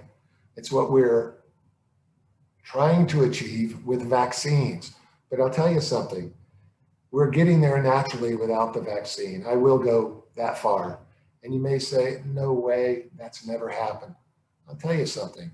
You tell me why all the patients in nursing homes didn't get sick from this. Or why, when I show you a few graphs in a second, New York City, or New York State even, has flatlined on this thing. I'm gonna show you in just a second. Now, herd immunity is an abstract concept. It's a good thing always. For example, right now, guns are our right to own in the United States, okay? And I don't own any guns. I've never wanted to own a gun since I was 7 years old and I went shooting the birds with my dad. Okay. You own a gun, you get mad, you shoot somebody, they catch you, you go to prison. I'll pass. I don't want any guns in my house. I don't want any accidents either. Okay. But the fact that many of my neighbors own guns gives me protection, and here's why. When a thief wants to break into my house, he has to stop and think, I wonder if this guy has a gun. Since so many people in my neighborhood have guns, he's hesitant to break even into my house because he doesn't know that I don't have guns. So I'm getting protected, if you will, by the herd immunity of my herd, my neighborhood, having so many houses that have guns in them, okay? Now, I'll say this, if they ever made guns illegal in America, that's when I would get a gun, because then I won't be protected by the herd anymore, okay? I think you see what I mean about herd immunity being kind of an abstract concept. Okay. But we know what it means in virology now, don't we? Okay. It means enough people in the group have protection from the virus so that if one of the people isn't protected, the virus can't find him almost because it bumps into too many people that are protected and just dies out. Okay? I'm going to show you that graphically in a second because this whole concept of second waves just makes no sense at all. But I'll talk about that in a second. So anyway, this doctor, this distinguished gentleman that says herd immunity is equivalent to mass murder is just completely off base. Herd immunity is a good thing. We're not going to put Granny in a nursing home where everyone's coughing. We're going to keep her at home and we're going to maybe use the scrubber I thought of using. I don't know if that's a good idea or not. I can need to think about it some more. But we're going to be careful with grandma and do everything we can to make her healthier because that's the best way nanoscopically to prevent yourself from succumbing to this virus. We're going to feed her healthy food. We're going to make sure her vitamin D levels are high. If not, we're going to give it to her. We're going to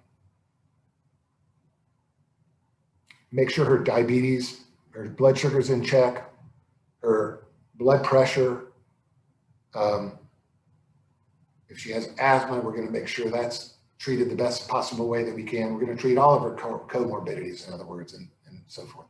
But we can't keep the virus from getting in the house. That's what people don't understand about lockdowns. I mean, golly, it comes in through the cracks in the door. Let me just give you one super quick example. Let's say a family says, we are not going to leave this house while this is going on, and we're not going to get sick. So they have to order out for food. Well, they order from a pizza one night, and the boy that brings it and delivers it is a college kid, and he's got it.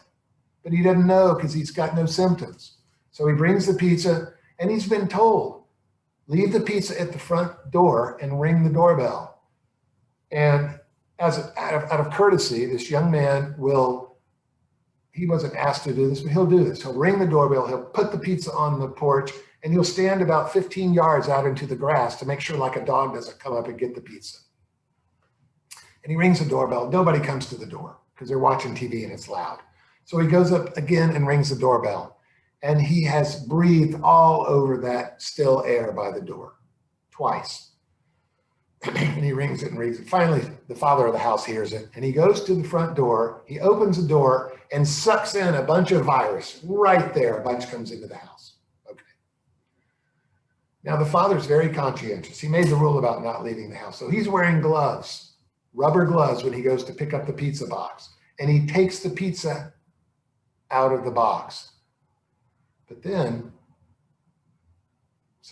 he's even smarter than I am. He opens the box with the rubber gloves on. Then he takes his rubber gloves off and he throws them away. And then he carefully grabs the pizza and its paper tray or whatever out of the box and goes in the house, maybe gives it to his wife, or he goes in and puts it on the dining room table and then goes in the bathroom and washes his hands. Okay? But what he doesn't realize is that the kid that has the virus put it in the box at the pizza place. Right? So there's virus all over that box inside the big box, if you know what I mean. Okay? There's virus on the outside of the box. There's virus on the side on the piece of cardboard that has the pizza sitting on it. Because he doesn't know he has it. He has no symptoms. He got sick yesterday, or like I showed in the graph, he got sick 10 days ago and now he's infectious or whatever. Maybe it's 14 days. But you see what I mean? So now the father's got it all over his hands. And he touches the doorknob to the bathroom. And he washes his hands, so it's gone off of him now. But now it's on the doorknob and the sink handle, the faucet handle. And it's on the pizza cardboard plate, if you will. And the kids touch it. And he goes, don't touch that until you wash your hands. Well, they wash their hands and then they close the bathroom door. And now they've got it on their hands again. Plus, it's blowing around in the house now because when he opened the front door, it sucked a bunch of virus in. You can't keep it out of the house. Impossible. And they do this for 3 meals a day for a month. Some of those people delivering their food are going to have the virus. It's just, you can't, it's everywhere. Okay? It got to the explorers in Antarctica. Okay, I don't want anyone to get some false sense of security over this. You need to get healthy. You need to get your comorbidities in shape because you're going to be exposed to it. Now, you may be one of the lucky 30% that's got cross-reactivity from the cold.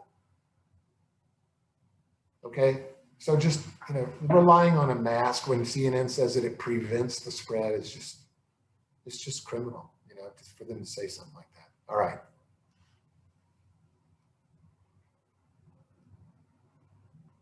Talked about the myriad of things you could do. Now, let's look at this for a second.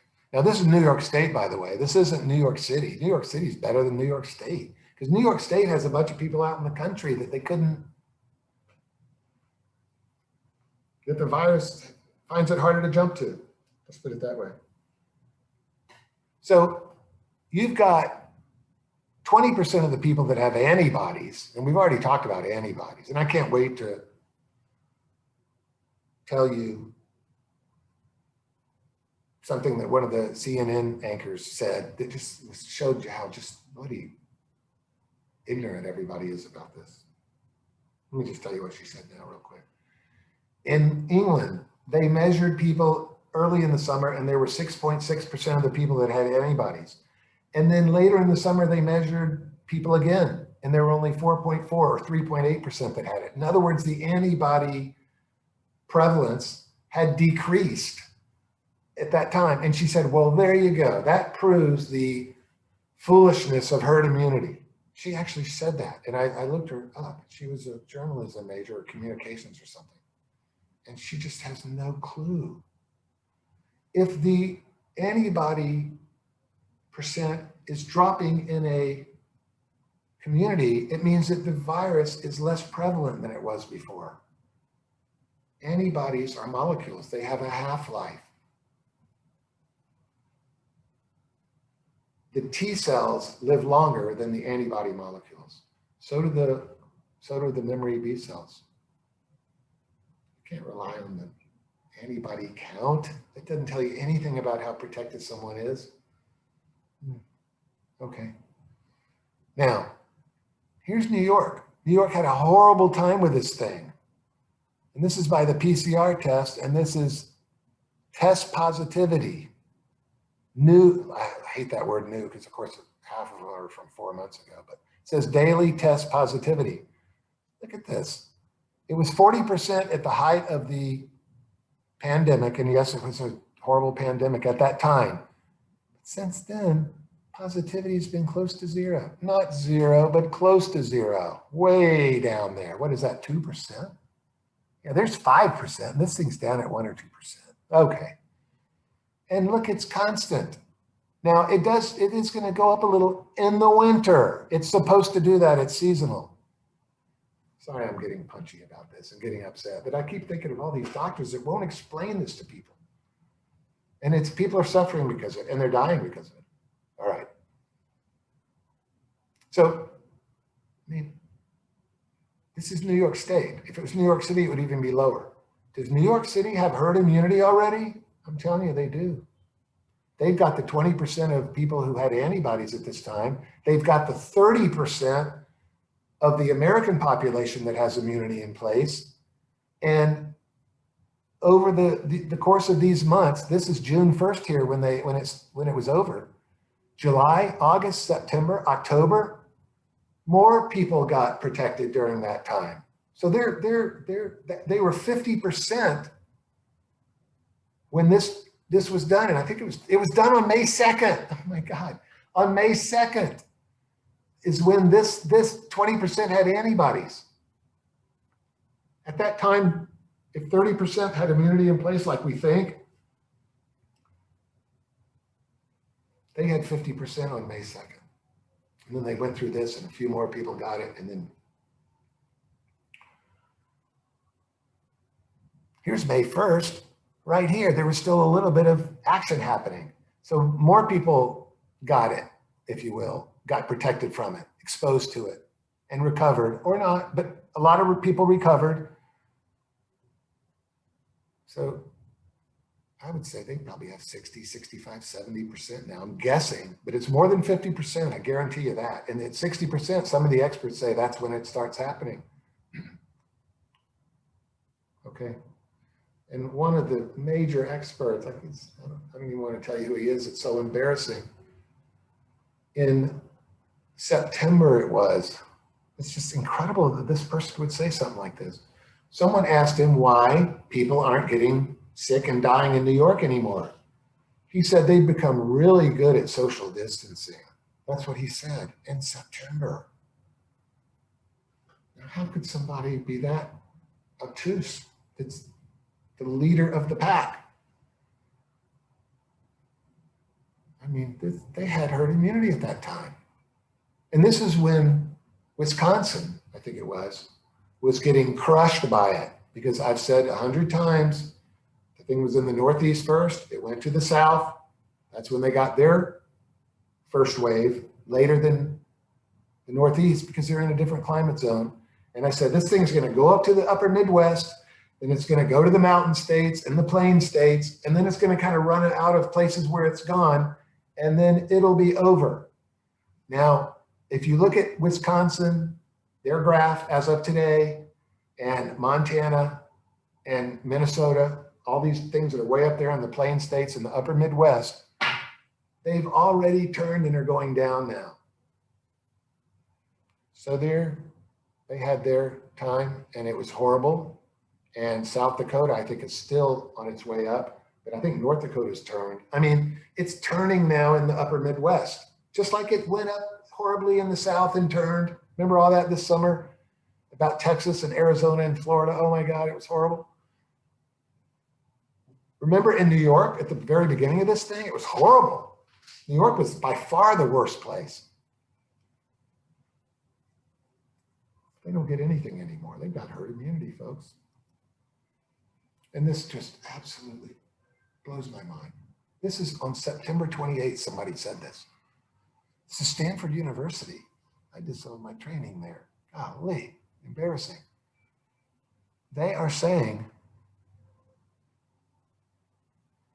fewer than 1 in 10 Americans have antibody to coronavirus. Okay, fine. Doesn't mean they're not protected. Of course, the experts keep saying they are. They say 90% are vulnerable. Nonsense. And then down here it says, scientists estimate that 60 to 70% of the population must have antibodies to the coronavirus before COVID-19, the disease the virus causes, fades. This person is a professor at, or a scientist at Stanford University. I mean, golly, they think you need to get 60 to 70% of the population having antibodies. It's not going to happen. It will not happen. At 20%,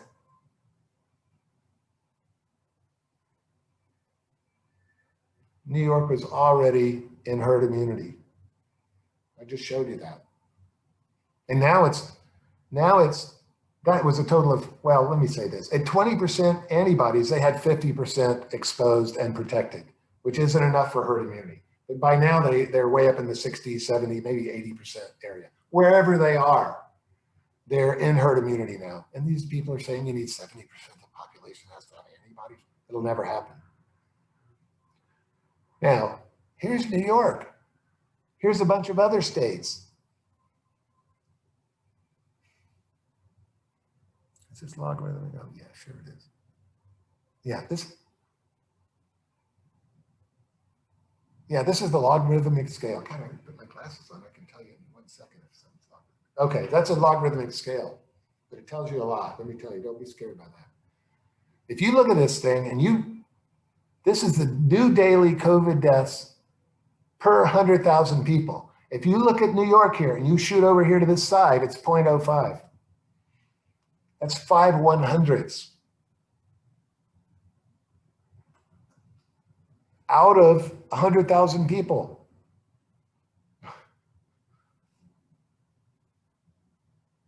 Multiply 100,000 by 100 and what do you get?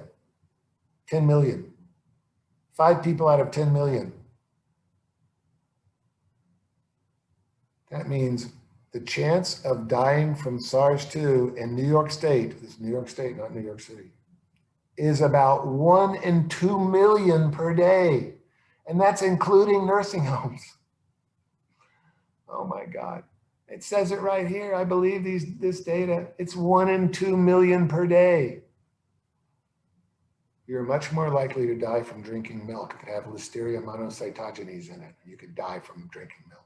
Okay, come on now. Now, by the way, these other states that are so horrible, Wisconsin, South Dakota, Montana, North Dakota, Wyoming. If you go take the middle of this and go over, you get to 0.5 out of 100,000. That's 1 out of 200,000 people per day chance of dying. No, that's just per people, I'm sorry. You have a 1 out of 200,000 per population chance of dying per day, and that's nursing homes included. In these states that are going through the horrible time right now. That's 6 people. Okay. Again, the pandemic has been over in New York for 5 months. This is the hospitalizations of COVID per 100,000 people. And we already know that hospitalizations, as much as you might think it's a really good measure, it's based on the PCR test.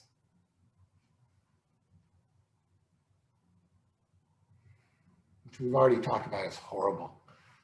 Not accurate at all. It can be from, you can have a positive PCR test. It's not a new infection like the mainstream media keeps telling you. It could have been from something 4 months ago that you still have tiny little pieces of RNA in you that are magnified 1 trillion times. And then they say, wow, there's RNA in you. You've got a new case. Just absurd. You can't culture the virus from the mucus of the nasopharynx.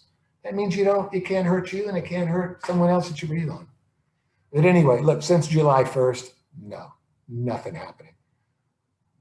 In America, I'll say not yet, but we're getting awfully close, people. Just let it go through the Midwest. Not let it, but as it goes through the Midwest, because it's a natural phenomenon, and the mountain states, finishes up in the plain states. California's been having it the whole time. It's starting to look nice. Washington and Oregon, they've had it the whole time. Remember, initially it was in Washington, all those nursing home patients died. So we knew it was in old people from the very beginning. It's another thing people say, it's all wrong. We've known that since the very beginning. All right. It's not over in South Dakota yet. South Dakota is just starting to turn. This is on October 27th, and I'm sorry it's a month late. I could have replaced this slide, and it does. I looked at it today, but I didn't replace it. It's starting to turn down a little bit.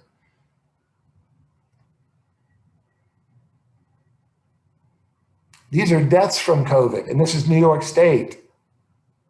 It was a horrible pandemic at this point in time. 3.5, 4 people at the very peak out of 100,000 were dying of this per day. That's horrible. Now, nobody's dying. Look at this. A teeny little increase, seasonal increase in the winter. And I'll tell you something. There are some people dying of this, of COVID this winter, but it's a lot less than they're saying. They're saying it's 1,000 per day in the country. How many of those do you think aren't COVID that people are dying from after you've listened to this presentation about the PCR test even, just the PCR test showing up positive for people who had it 4 months ago or 3 months ago. They're going to count that as a COVID death if someone dies of a respiratory ailment and they have a positive PCR test, or even a motorcycle accident. In the past, they did that. Maybe they're not doing that anymore. It's horrible publicity. If that's going on, then there's not 1,000 or 1,500 people dying of a day in America. It's a lot less. Oh God, I don't know how many it is, but it's a lot less. There's an awful lot of places like this, even the ones that are going up a little. Most of those aren't dying from COVID. I hate to say that and just contradict the people on CNN, but they're just wrong. They don't understand the PCR test or something. I haven't heard one doctor on CNN correct John Berman or Allison Camerata or I'm tired. Cuomo, Anderson Cooper, Don Lemon. The reason I know CNN is because it's the only thing I can watch in Asia. The other ones aren't available, so that's all I watch. And I'll tell you, golly, they're just doing nonsense constantly. It's incredible. All right. Erin Burnett is the one I was thinking of. God, I wish she'd have me on her show. Okay. Because she, or even Breonna Keeler or Poppy Harlow or any of these people, God, just have me on for 5 minutes. I'll just blow your mind. You won't believe how wrong y'all are. Okay. And the sad thing is, the experts are wrong. I know Breonna Keeler doesn't know anything about medicine. I know Poppy Harlow doesn't know anything. Anderson Cooper, you can tell by the questions they ask when people are talking. And Allison Camerata, she's the one that thought that the fact that the antibody count went down a little bit in England was proof that herd immunity won't work. She also said that when the 6% thing came out, I don't want to be too hard on Allison Camerata. It's not fair. Why would, she's not expected to know anything about this. She said, if those people hadn't gotten COVID, they would all be alive. And I'm trying to memorize all the cardiac statistics so I can pass a test.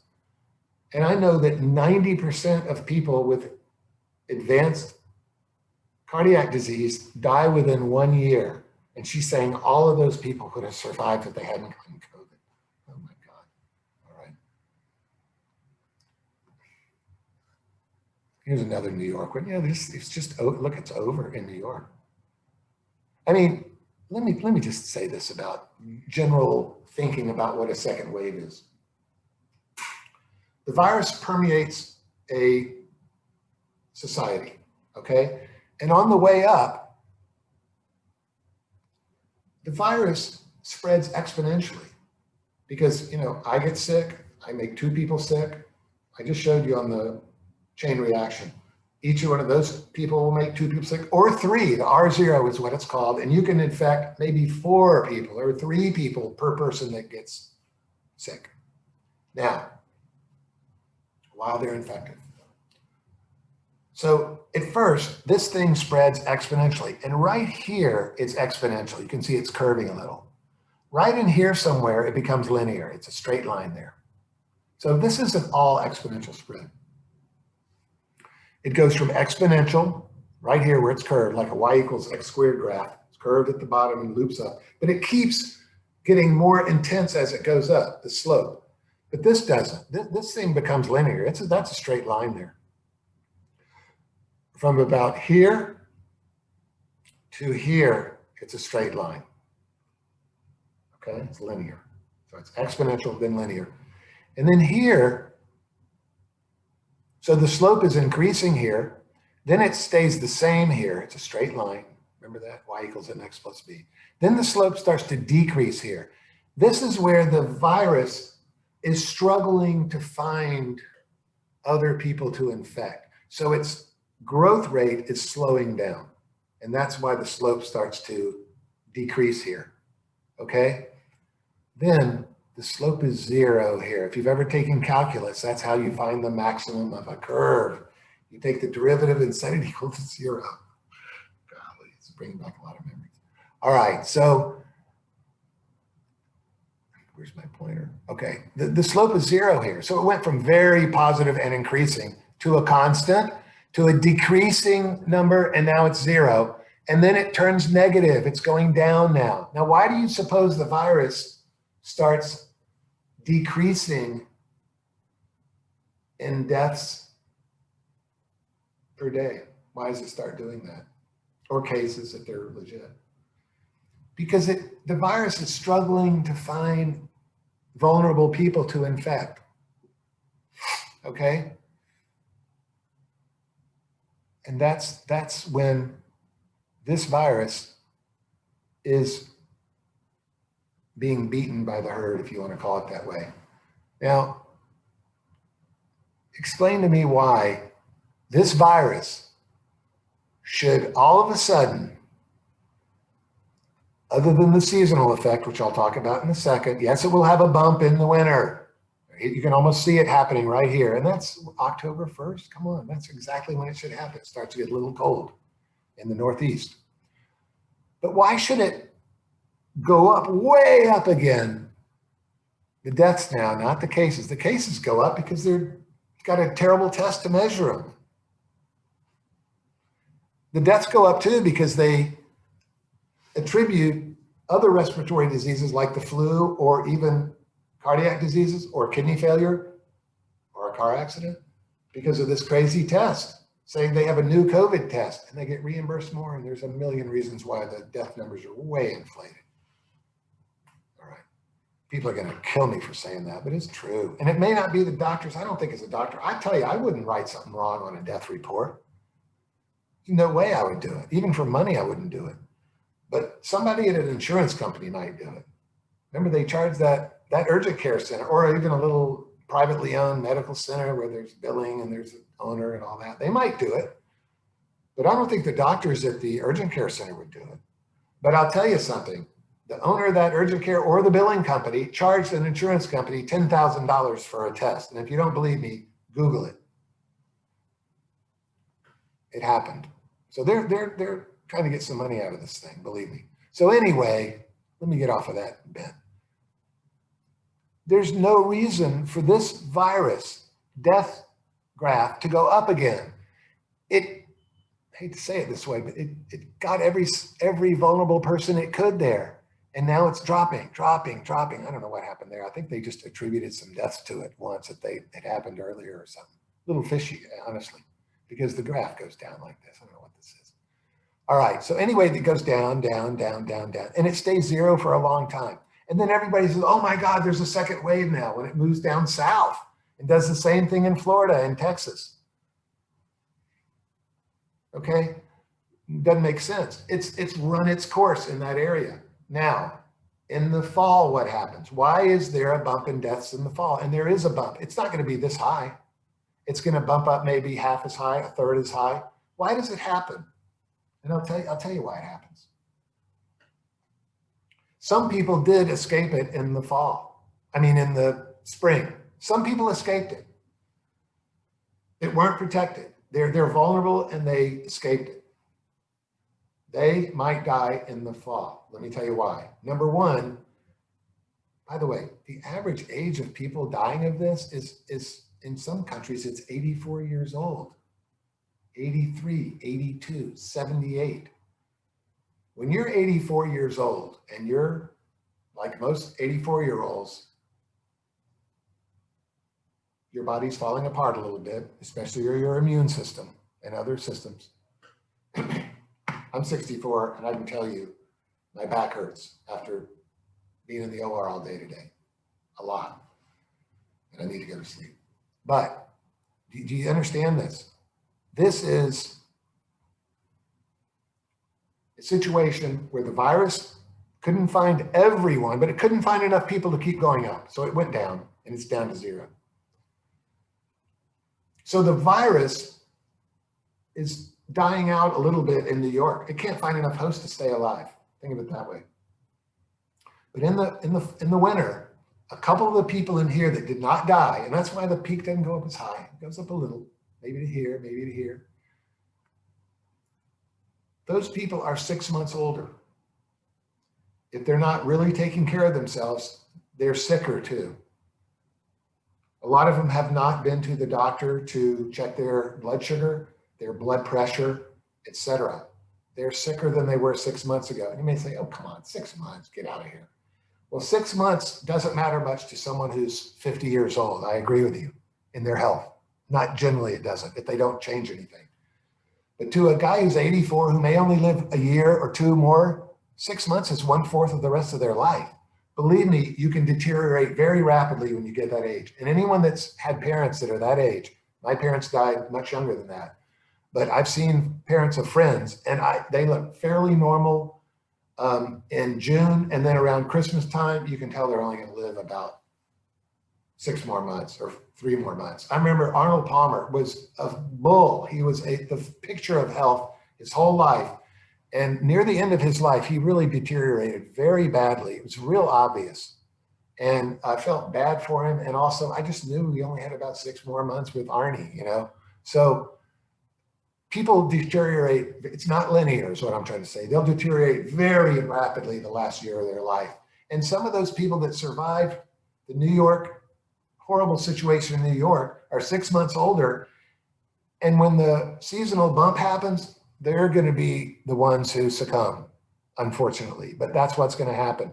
So there will be a bump of people that die in the fall and the winter from this. And it doesn't mean it's a terrible second wave like they're making it out to be. I even heard Jake Tapper say that it's a 3rd wave now. And I'm thinking, what's the logic behind that? Just give me 5 minutes with Jake Tapper. I'll explain to him that he will have to explain to me, because I like people to explain it in their own words to really make them think. He's going to have to explain to me why this curve went exponential, linear, decreasing slope, 0 slope, negative slope, why it turned down.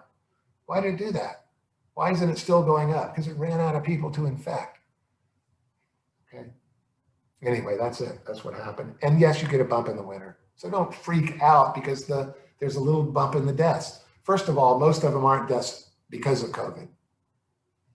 Second of all, it's normal. The people that were very fortunate that got through it in the spring, some of them are going to succumb in the winter. They're 6 months older and 6 months sicker. By the way, when you have herd immunity, it doesn't mean you never get another death. I mean, we've got herd immunity to the measles now, as long as anti-vaxxers don't stop vaccinating their kids in large numbers. But we've got herd immunity to the measles. It doesn't mean that no one dies of the measles in America every year. People do. They escaped it. They've got a problem where they don't make enough T cells and B cells from the vaccine, or they didn't get the vaccine. Remember I said Did I say that 50% of children didn't get their vaccines this year? That was one of the fallouts of the lockdown. Good Lord, what a mistake that was. Okay, you understand, after you've learned the immunology that I taught you, can see how all this happens now. So here's New York again, it's gone. I mean, for the most part, I don't want to be flippant about it. Someone will write me, my aunt just died and you're an asshole, and all this, okay. In South Dakota, it's not gone. It's still on the way up in this graph, but I did notice today when I looked at it, it's turning down already too, which it must, the virus is starting to run out of people in the upper Midwest. The United States as a whole should not be compared to a single country in Europe, for example, like they keep trying to compare it to make it look bad. The United States should be compared to Europe as a whole. The states in America are like the countries in Europe. And it's not completely gone in the United States yet, like it might be in some countries in Europe. Because there's too many different climate zones in America. It's gone in some, like the Northeast. It's not gone in the upper Midwest yet, but it's getting there, I'll tell you. And in the South too. I'm telling you, this thing is on its last legs. And I'll tell you, for all intents and purposes, it's over. Because this thing is going to follow its natural course, and that's going to be the end of it. And they're going to say that the vaccine did it. And I'm telling you, if no one took the vaccine, this thing would be finished in January or February. Don't let them scare you by saying the deaths per day is going to go up to 3,000. Sure, if you use the PCR test to tell us that the people that come in there with influenza and also get a positive PCR test that they recovered from in June died of SARS-2, yeah, you'll get 3,000 deaths a day. But if they were honest about it, it's just falling so fast, you can't believe it. If there was no television, everybody would think it was over already. Believe me, they would. And by the way, when they say that an ICU is near capacity, that happens for a couple of reasons. They say it's because of COVID.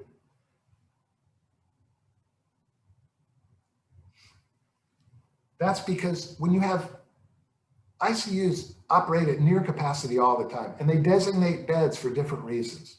You know, they have a coronary care unit, they have a ICU, which maybe has 15 beds, and 5 of them are designated for SARS-2. Well, if 4 people are in the SARS-2 beds, because they tested positive with the funky test, they're saying that's 80% full, because they only designated 5 beds for it. Now, this isn't true at every hospital, but a lot of hospitals work this way. And when they get 5, they're saying we're out of SARS-2 beds in the ICU, even though there may be 10 empty ones. And yeah, they can allot some more to it, but it's just all this information is poppycock that you're hearing on the TV. I don't think there was a single person, even in the Northeast at the beginning of the year, which I just showed you was horrible, where they ran out of ICU beds. Or ventilators. Oh, remember all that nonsense talk about ventilators at the beginning? Governor Cuomo's on TV every night talking about flattening the curve, which never happened. It can't happen. If it happened, you would have seen a jog in the graph, which we never saw. Okay, enough of that. I've explained all that already. Okay, new deaths from COVID per day, normalized by population. It's over. The pandemic is over, not the deaths total, and you'll get a bump in the fall and winter. I don't understand why these politicians think that you need to lock down again. It just is insanity, and it doesn't do anything, and it causes terrible damage. I'm so upset about it. The doctors ought to come in there and say, look, you don't understand this? Stop this. You're killing people by doing this. You're destroying people's livelihoods. You're not treating their diseases in a timely fashion. They're going to die in 2 years because you didn't remove the breast lump on time. It's horrible. It's sickening what's going on. Look at all these crazy cases here and nobody's dying. What is this nonsense? These are cases from that idiotic test they're using. Nobody's getting dead from it. All right, we're getting near the end now. Quote, the outbreak of COVID-19 has caused a global public health and economic crisis. Innumerable imbeciles have said this. It wasn't the virus that caused the public health and economic crisis. It was the errors by the experts, epidemiologists, modelers, the World Health Organization, CDC, government doctors, okay, who are more political than they are medical in a lot of cases. The gullible public, and I don't mean to be derogatory toward the public. The public is not supposed to understand major histocompatibility complex proteins. Of course they aren't. But the doctors have a duty to, to explain it to them and to prove it to them. What I've tried to prove to you tonight, the doctors have a responsibility to convince the public that they're hearing gibberish on television for lots of reasons. They want drama, they have political leanings. There's a lot of reasons why the TV is giving you incorrect information. And the doctors should step in there, especially the doctors that are on TV. I can't get on TV. I sent letters. I said, please have me on. I'll take 5 minutes. I just have to tell your public. So I have to use social media where I get 50 people seeing my post. Is that how I've gotten the word out? Finally, I had enough sense to make videos about this. Okay. I'm going to make a separate video about the PCR test tomorrow. I'll make a commitment to it. When I wake up in the morning, do my surgery and come home, I'm going to do it again. And I'm going to talk about true positive and true negative rates the correct way so that people understand if you get a positive test, what is the percentage chance that that test is correct? And let me tell you something. If the false positive rate is 5% for this virus, for this test, like they keep saying, and I think it's pretty reasonable, the chance that you have an incorrect test is not 5%. I'm going to prove it tomorrow night. I'm getting real tired here. I'm going to finish this thing up. There's a philosophical thing at the end, which I'm going to breeze over, but it's the most important thing in the whole talk. What did I say here? Okay, yeah, it's all these. It's not the virus that caused all this problem. Viruses turns out to have the same infection fatality rate as the flu. If there hadn't been television and social media, this thing would have come and gone like a terrible flu season. I'm telling you, it would have. Because it is more contagious than the flu. More people have gotten this than the flu. But the same fraction of people die that get infected by it. All right. Are they evil or just dumb? These doctors that won't tell the public what's really going on. I tell you, I think it's a combination, but I hate to say this, but I think they were sick the day that the teachers went over immunology or something. I mean, good Lord. The things I hear from the doctors on TV are just scary. They display such a lack of understanding of everything. And a lot of it is, doctors are wonderful people. They devote their life to helping people. They're extremely dedicated. It's hard to get through all the training, especially the school is not too bad, but the training's difficult, especially for surgery. You got to stay up all night, every other night, every third night. It's horrible. But I will say this about doctors. They're not the most mathematical people in the world. They beat out lawyers a little bit, but not by much. Oh my God, I need to go to sleep. Okay, so they're missing out on what's screaming aloud from the graphs and the data. They're just missing it. They have to be, or they wouldn't be able to sleep at night. All right, I'll leave it at that for now. Okay, well, I'm not going to get into a conspiracy theory about what I think China might have done, because a conspiracy theorist has become a really evil, bad person, evidently, lately. And, I know there's a lot of wacky conspiracies out there that don't make sense. And what I've showed you tonight so far, by the way, that's not a conspiracy theory. That's graph interpretation. That's not a very intimate and complete knowledge of immunology and how it works and immunological memory. That's not a conspiracy theory. And the PCR test is horrible. That's not a conspiracy theory.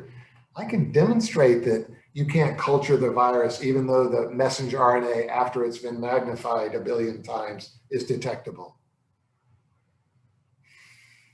I'll leave China alone for a little bit and not get into what could be considered a conspiracy theory. I'll skip it. Now, I'm near the end now, and I mean near the end. So thanks for hanging in there if you did. And I hope you were able to break this into pieces if you couldn't stay up and watch it for so long. I have no idea how long this thing has taken, but it's taken way too long, and I apologize for that. I've been talking too much. But there's something going on in the world now, and it's called obscurantism, and it's kind of what it sounds like it means. It's the practice of deliberately preventing the facts or full details of something from becoming known. And this is how people have gotten into believing that there are 63 genders, because they're not letting the people that know about this stuff tell people that there aren't 63 genders. They're blocking information from being known. Otherwise, there's no way people would believe that.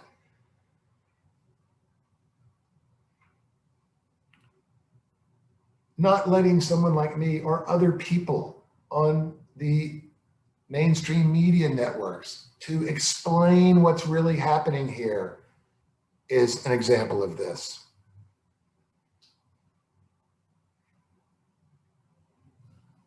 I could talk for 4 days on this. I'm not going to do it. Arguing from authority. Now, David Axelrod seems like a very measured guy. But the other night, he said that Dr. Scott Atlas, who, let's face it, is in agreement with me on a lot of things, and I with him.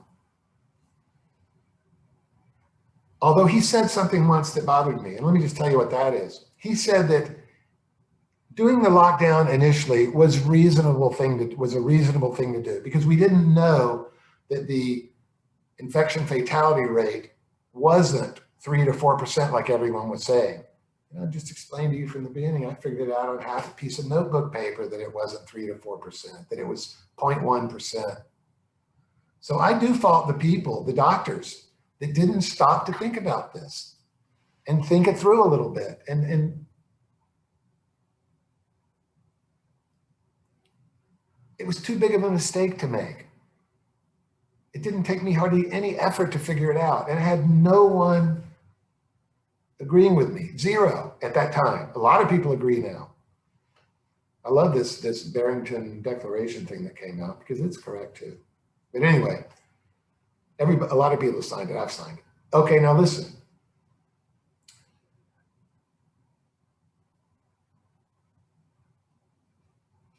The doctors should have been able to figure out that the experts and the immunologists and the modelers were wrong. It just doesn't go with anything in medicine when there's such a great variation in the infection fatality rates they were quoting. Medicine doesn't work that way. Especially when you know fundamentally, and I think lack of physics knowledge is what hurt a lot of these people. And Dr. Atlas is a neuroradiologist, so he knows a little bit of physics because they use a lot of physics in neuroradiology. So I do fault him a little bit for that, but that's being awfully harsh. He's been very brave and everything, and he's been right on everything else, I think. But anyway, having a background in physics and being a doctor is a very unusual background for a doctor. There's very few physics people that are doctors. And I'll tell you, when you're talking about a nanoscopic virus that's so small, its diameter is 1/4 the size of the smallest wavelength that we can see, you're not going to be able to, like I said, you can't solve a nanoscopic problem with a macroscopic solution any more than you could solve a quantum mechanics problem with Newtonian physics about a ball rolling down a hill or being dropped out of a window. If you've studied quantum mechanics before, everything is completely different. Look up the two-slit experiment or spooky action at a distance and see if you can understand that with Newtonian physics. You can't do it. And so you can't solve this nanoscopic problem with blunt instruments like a lockdown or a mask, where the holes in the mask are bigger than the virus. It goes right through it. And if it doesn't go through the hole because you've got 3 layers and it has to find the other hole and the other hole, it just slowly seeps out. And it comes out of the huge holes on the side. Look up one of those videos about somebody vaping and having the smoke go everywhere. And remember, the particulates in the vape are 4 times bigger than the virus particle. I mean, good Lord, people. All right. What are, I'll say their names. What are Dr. Fauci, Johns Hopkins, Dr. Collins, Dr. Redfield? Why are they not stepping in and setting the public straight on this? They've been wrong on every call. They're saying masks prevent the spread. And I've read 72 years of literature saying that masks didn't even reduce transmissibility. There's a big difference between not reducing transmissibility and preventing the spread. And Dr. Redfield said a mask is better protection for him than a vaccine that's 70% effective. I mean, golly, I'm missing something here. What is going on in the world? Now, here's something that's funny. When we were going over climate change, and as a physicist, I'm going to make videos about that, but let's stick to medicine now. People said the science is settled. That's an oxymoron, by the way. There's no such thing as settled science. Even Newtonian physics had to get told that it was not exactly right when Einstein came along, because it doesn't work at high velocities and in very strong gravitational fields. 97% of the so-called climate scientists agreed on something, and I never quite knew what it was. But according to actors and Al Gore and people like that, they said that's proof that something or other is true. And I'll tell you something, 97% is not that many people if something's really true. I'd like to talk to the other 3%. When I started talking about this stuff on March 15th and saying the infection fatality rate, you guys have it 30 times to 70 times too high, and the lockdowns will never work. You're dealing with a nanoscopic particle. It's going to cause more destruction to do these lockdowns than the virus could ever cause. And all this kind of stuff I was spewing out, and people are saying, boy, you've lost it. That was the nice thing they were saying. You would not believe the invective I suffered over these claims that I made from friends from junior high and everything else. Oh my God, can't believe you. You wouldn't believe it. Even when I set it out very carefully and proved it, I was called names because of it. All right. Oh, you're going to kill grandma. It's just unbelievable. You're a baby killer. All right. Now, I used to envy the guys that look, first of all, everybody believes in climate change. Don't say someone's a climate change denier. Where the disagreement is on what's causing the climate to change. Of course, the climate's changing. And many other things. But please don't call those people climate change deniers. There's no such thing. Everyone believes the climate's changing.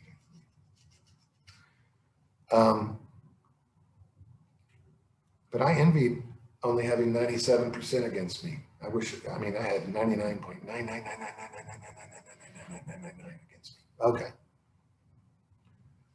I was talking about David Axelrod, and I'll finish this up real fast now. David Axelrod was on TV saying that Scott Atlas should not be considered someone who should be listened to by the president because he's not a infectious disease expert. And I'm thinking, wait a minute, you're employed by CNN as a commentator, and Sanjay Gupta is sitting right next to you. He's not an infectious disease guy either. He's a neurosurgeon. So how could Sanjay Gupta's been on TV 6 hours a day for 10 months talking about this? Well, they're glad they didn't have me on that night, or I'd have said something cheeky like, Sanjay, it was really nice knowing you, but Mr. Axelrod here has just told you that you haven't been qualified to speak about SARS-2 the entire time since February. I don't know if I'd have the guts to say it, but that's what I would have been thinking. All right. Anyway, Like I said on the second slide or third slide, I think it was, it doesn't matter what your credentials are, what scores you got on tests, how good you are at anything, what school you went to, how good your idea is. According to Dr. Feynman, and he's right, if your ideas don't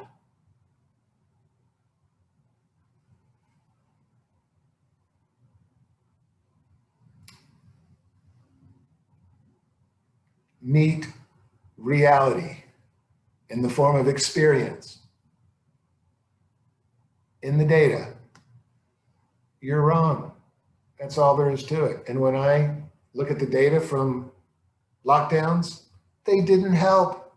They didn't change the curves at all. You've got to see a jog when they became active, when they had an effect on deaths or cases. You got to see some kind of jog in the graph, and we never saw it for any country. Anyway, David Axelrod was doing something a lot of people do, and that's arguing from authority. If Dr. Atlas is right, it doesn't matter what specialty he's in. And if Dr. Fauci is wrong, he's wrong. It doesn't matter that he's the leader of the government panel on pandemics. He's got to support his argument with logic every time he makes a statement. Okay, and I do too, and that's why I've spent so much time beating this into everyone that's watching. I'm sorry, but I just have to feel like I have to prove what I'm saying. It's part of being a science person, a scientist. It's the scientific method. We have to prove what we're claiming with data. And if the data doesn't fit what you're saying, you're wrong. Sorry, getting emotional here. Okay. This, again, is the same thing. I'm talking about the same thing right now. These are randomized controlled trials. These aren't some people from my junior high saying, you've got to wear a mask or I'm going to throw hot coffee in your face. You know what I mean? And I'm not putting down my junior highs. My junior high friends actually have been really good about this when I say these things that no one believed at first. But other people, usually a friend of theirs is the one that really came after me. All right, but on Facebook, you know, the friend of a friend kind of thing. Okay, but you know, you can't just poo-poo randomized controlled trials that have gone on since 1946 until 2 years ago that said, we found no significant reduction in influenza transmission. Again, influenza is a respiratory disease that's transmitted the same way with the use of face masks. That's it. The data's in this year too. Look at the graphs. Think about Dr. Feynman's quote. It's not, the use of masks and lockdowns are not what you think they are. Okay, they're just not. It's sad that people think they are because they believe that a mask is preventing the spread of the virus. And don't say, oh, they don't believe that. Well, Dr. Collins does. He said it on national TV. And Dr. Redfield must think that. He said it was more protective than a vaccine that's 70% effective. Oh, brother. Okay. Last slide. I know you're jumping for joy if you stayed with me this long. Don't smoke. Maintain adequate vitamin D levels. Very important. Eat a diet that's healthy. Exercise regularly. Outdoors, that'll help your vitamin D get activated. Stay slim if you can. If you drink in moderation. Get a lot of sleep. I need to listen to my own advice. And treat your comorbidities. Thank you very much for watching. Go back to the page or the slide where I was writing my credentials, I think. Yeah, I think it's on that one. And consider looking me up on Patreon.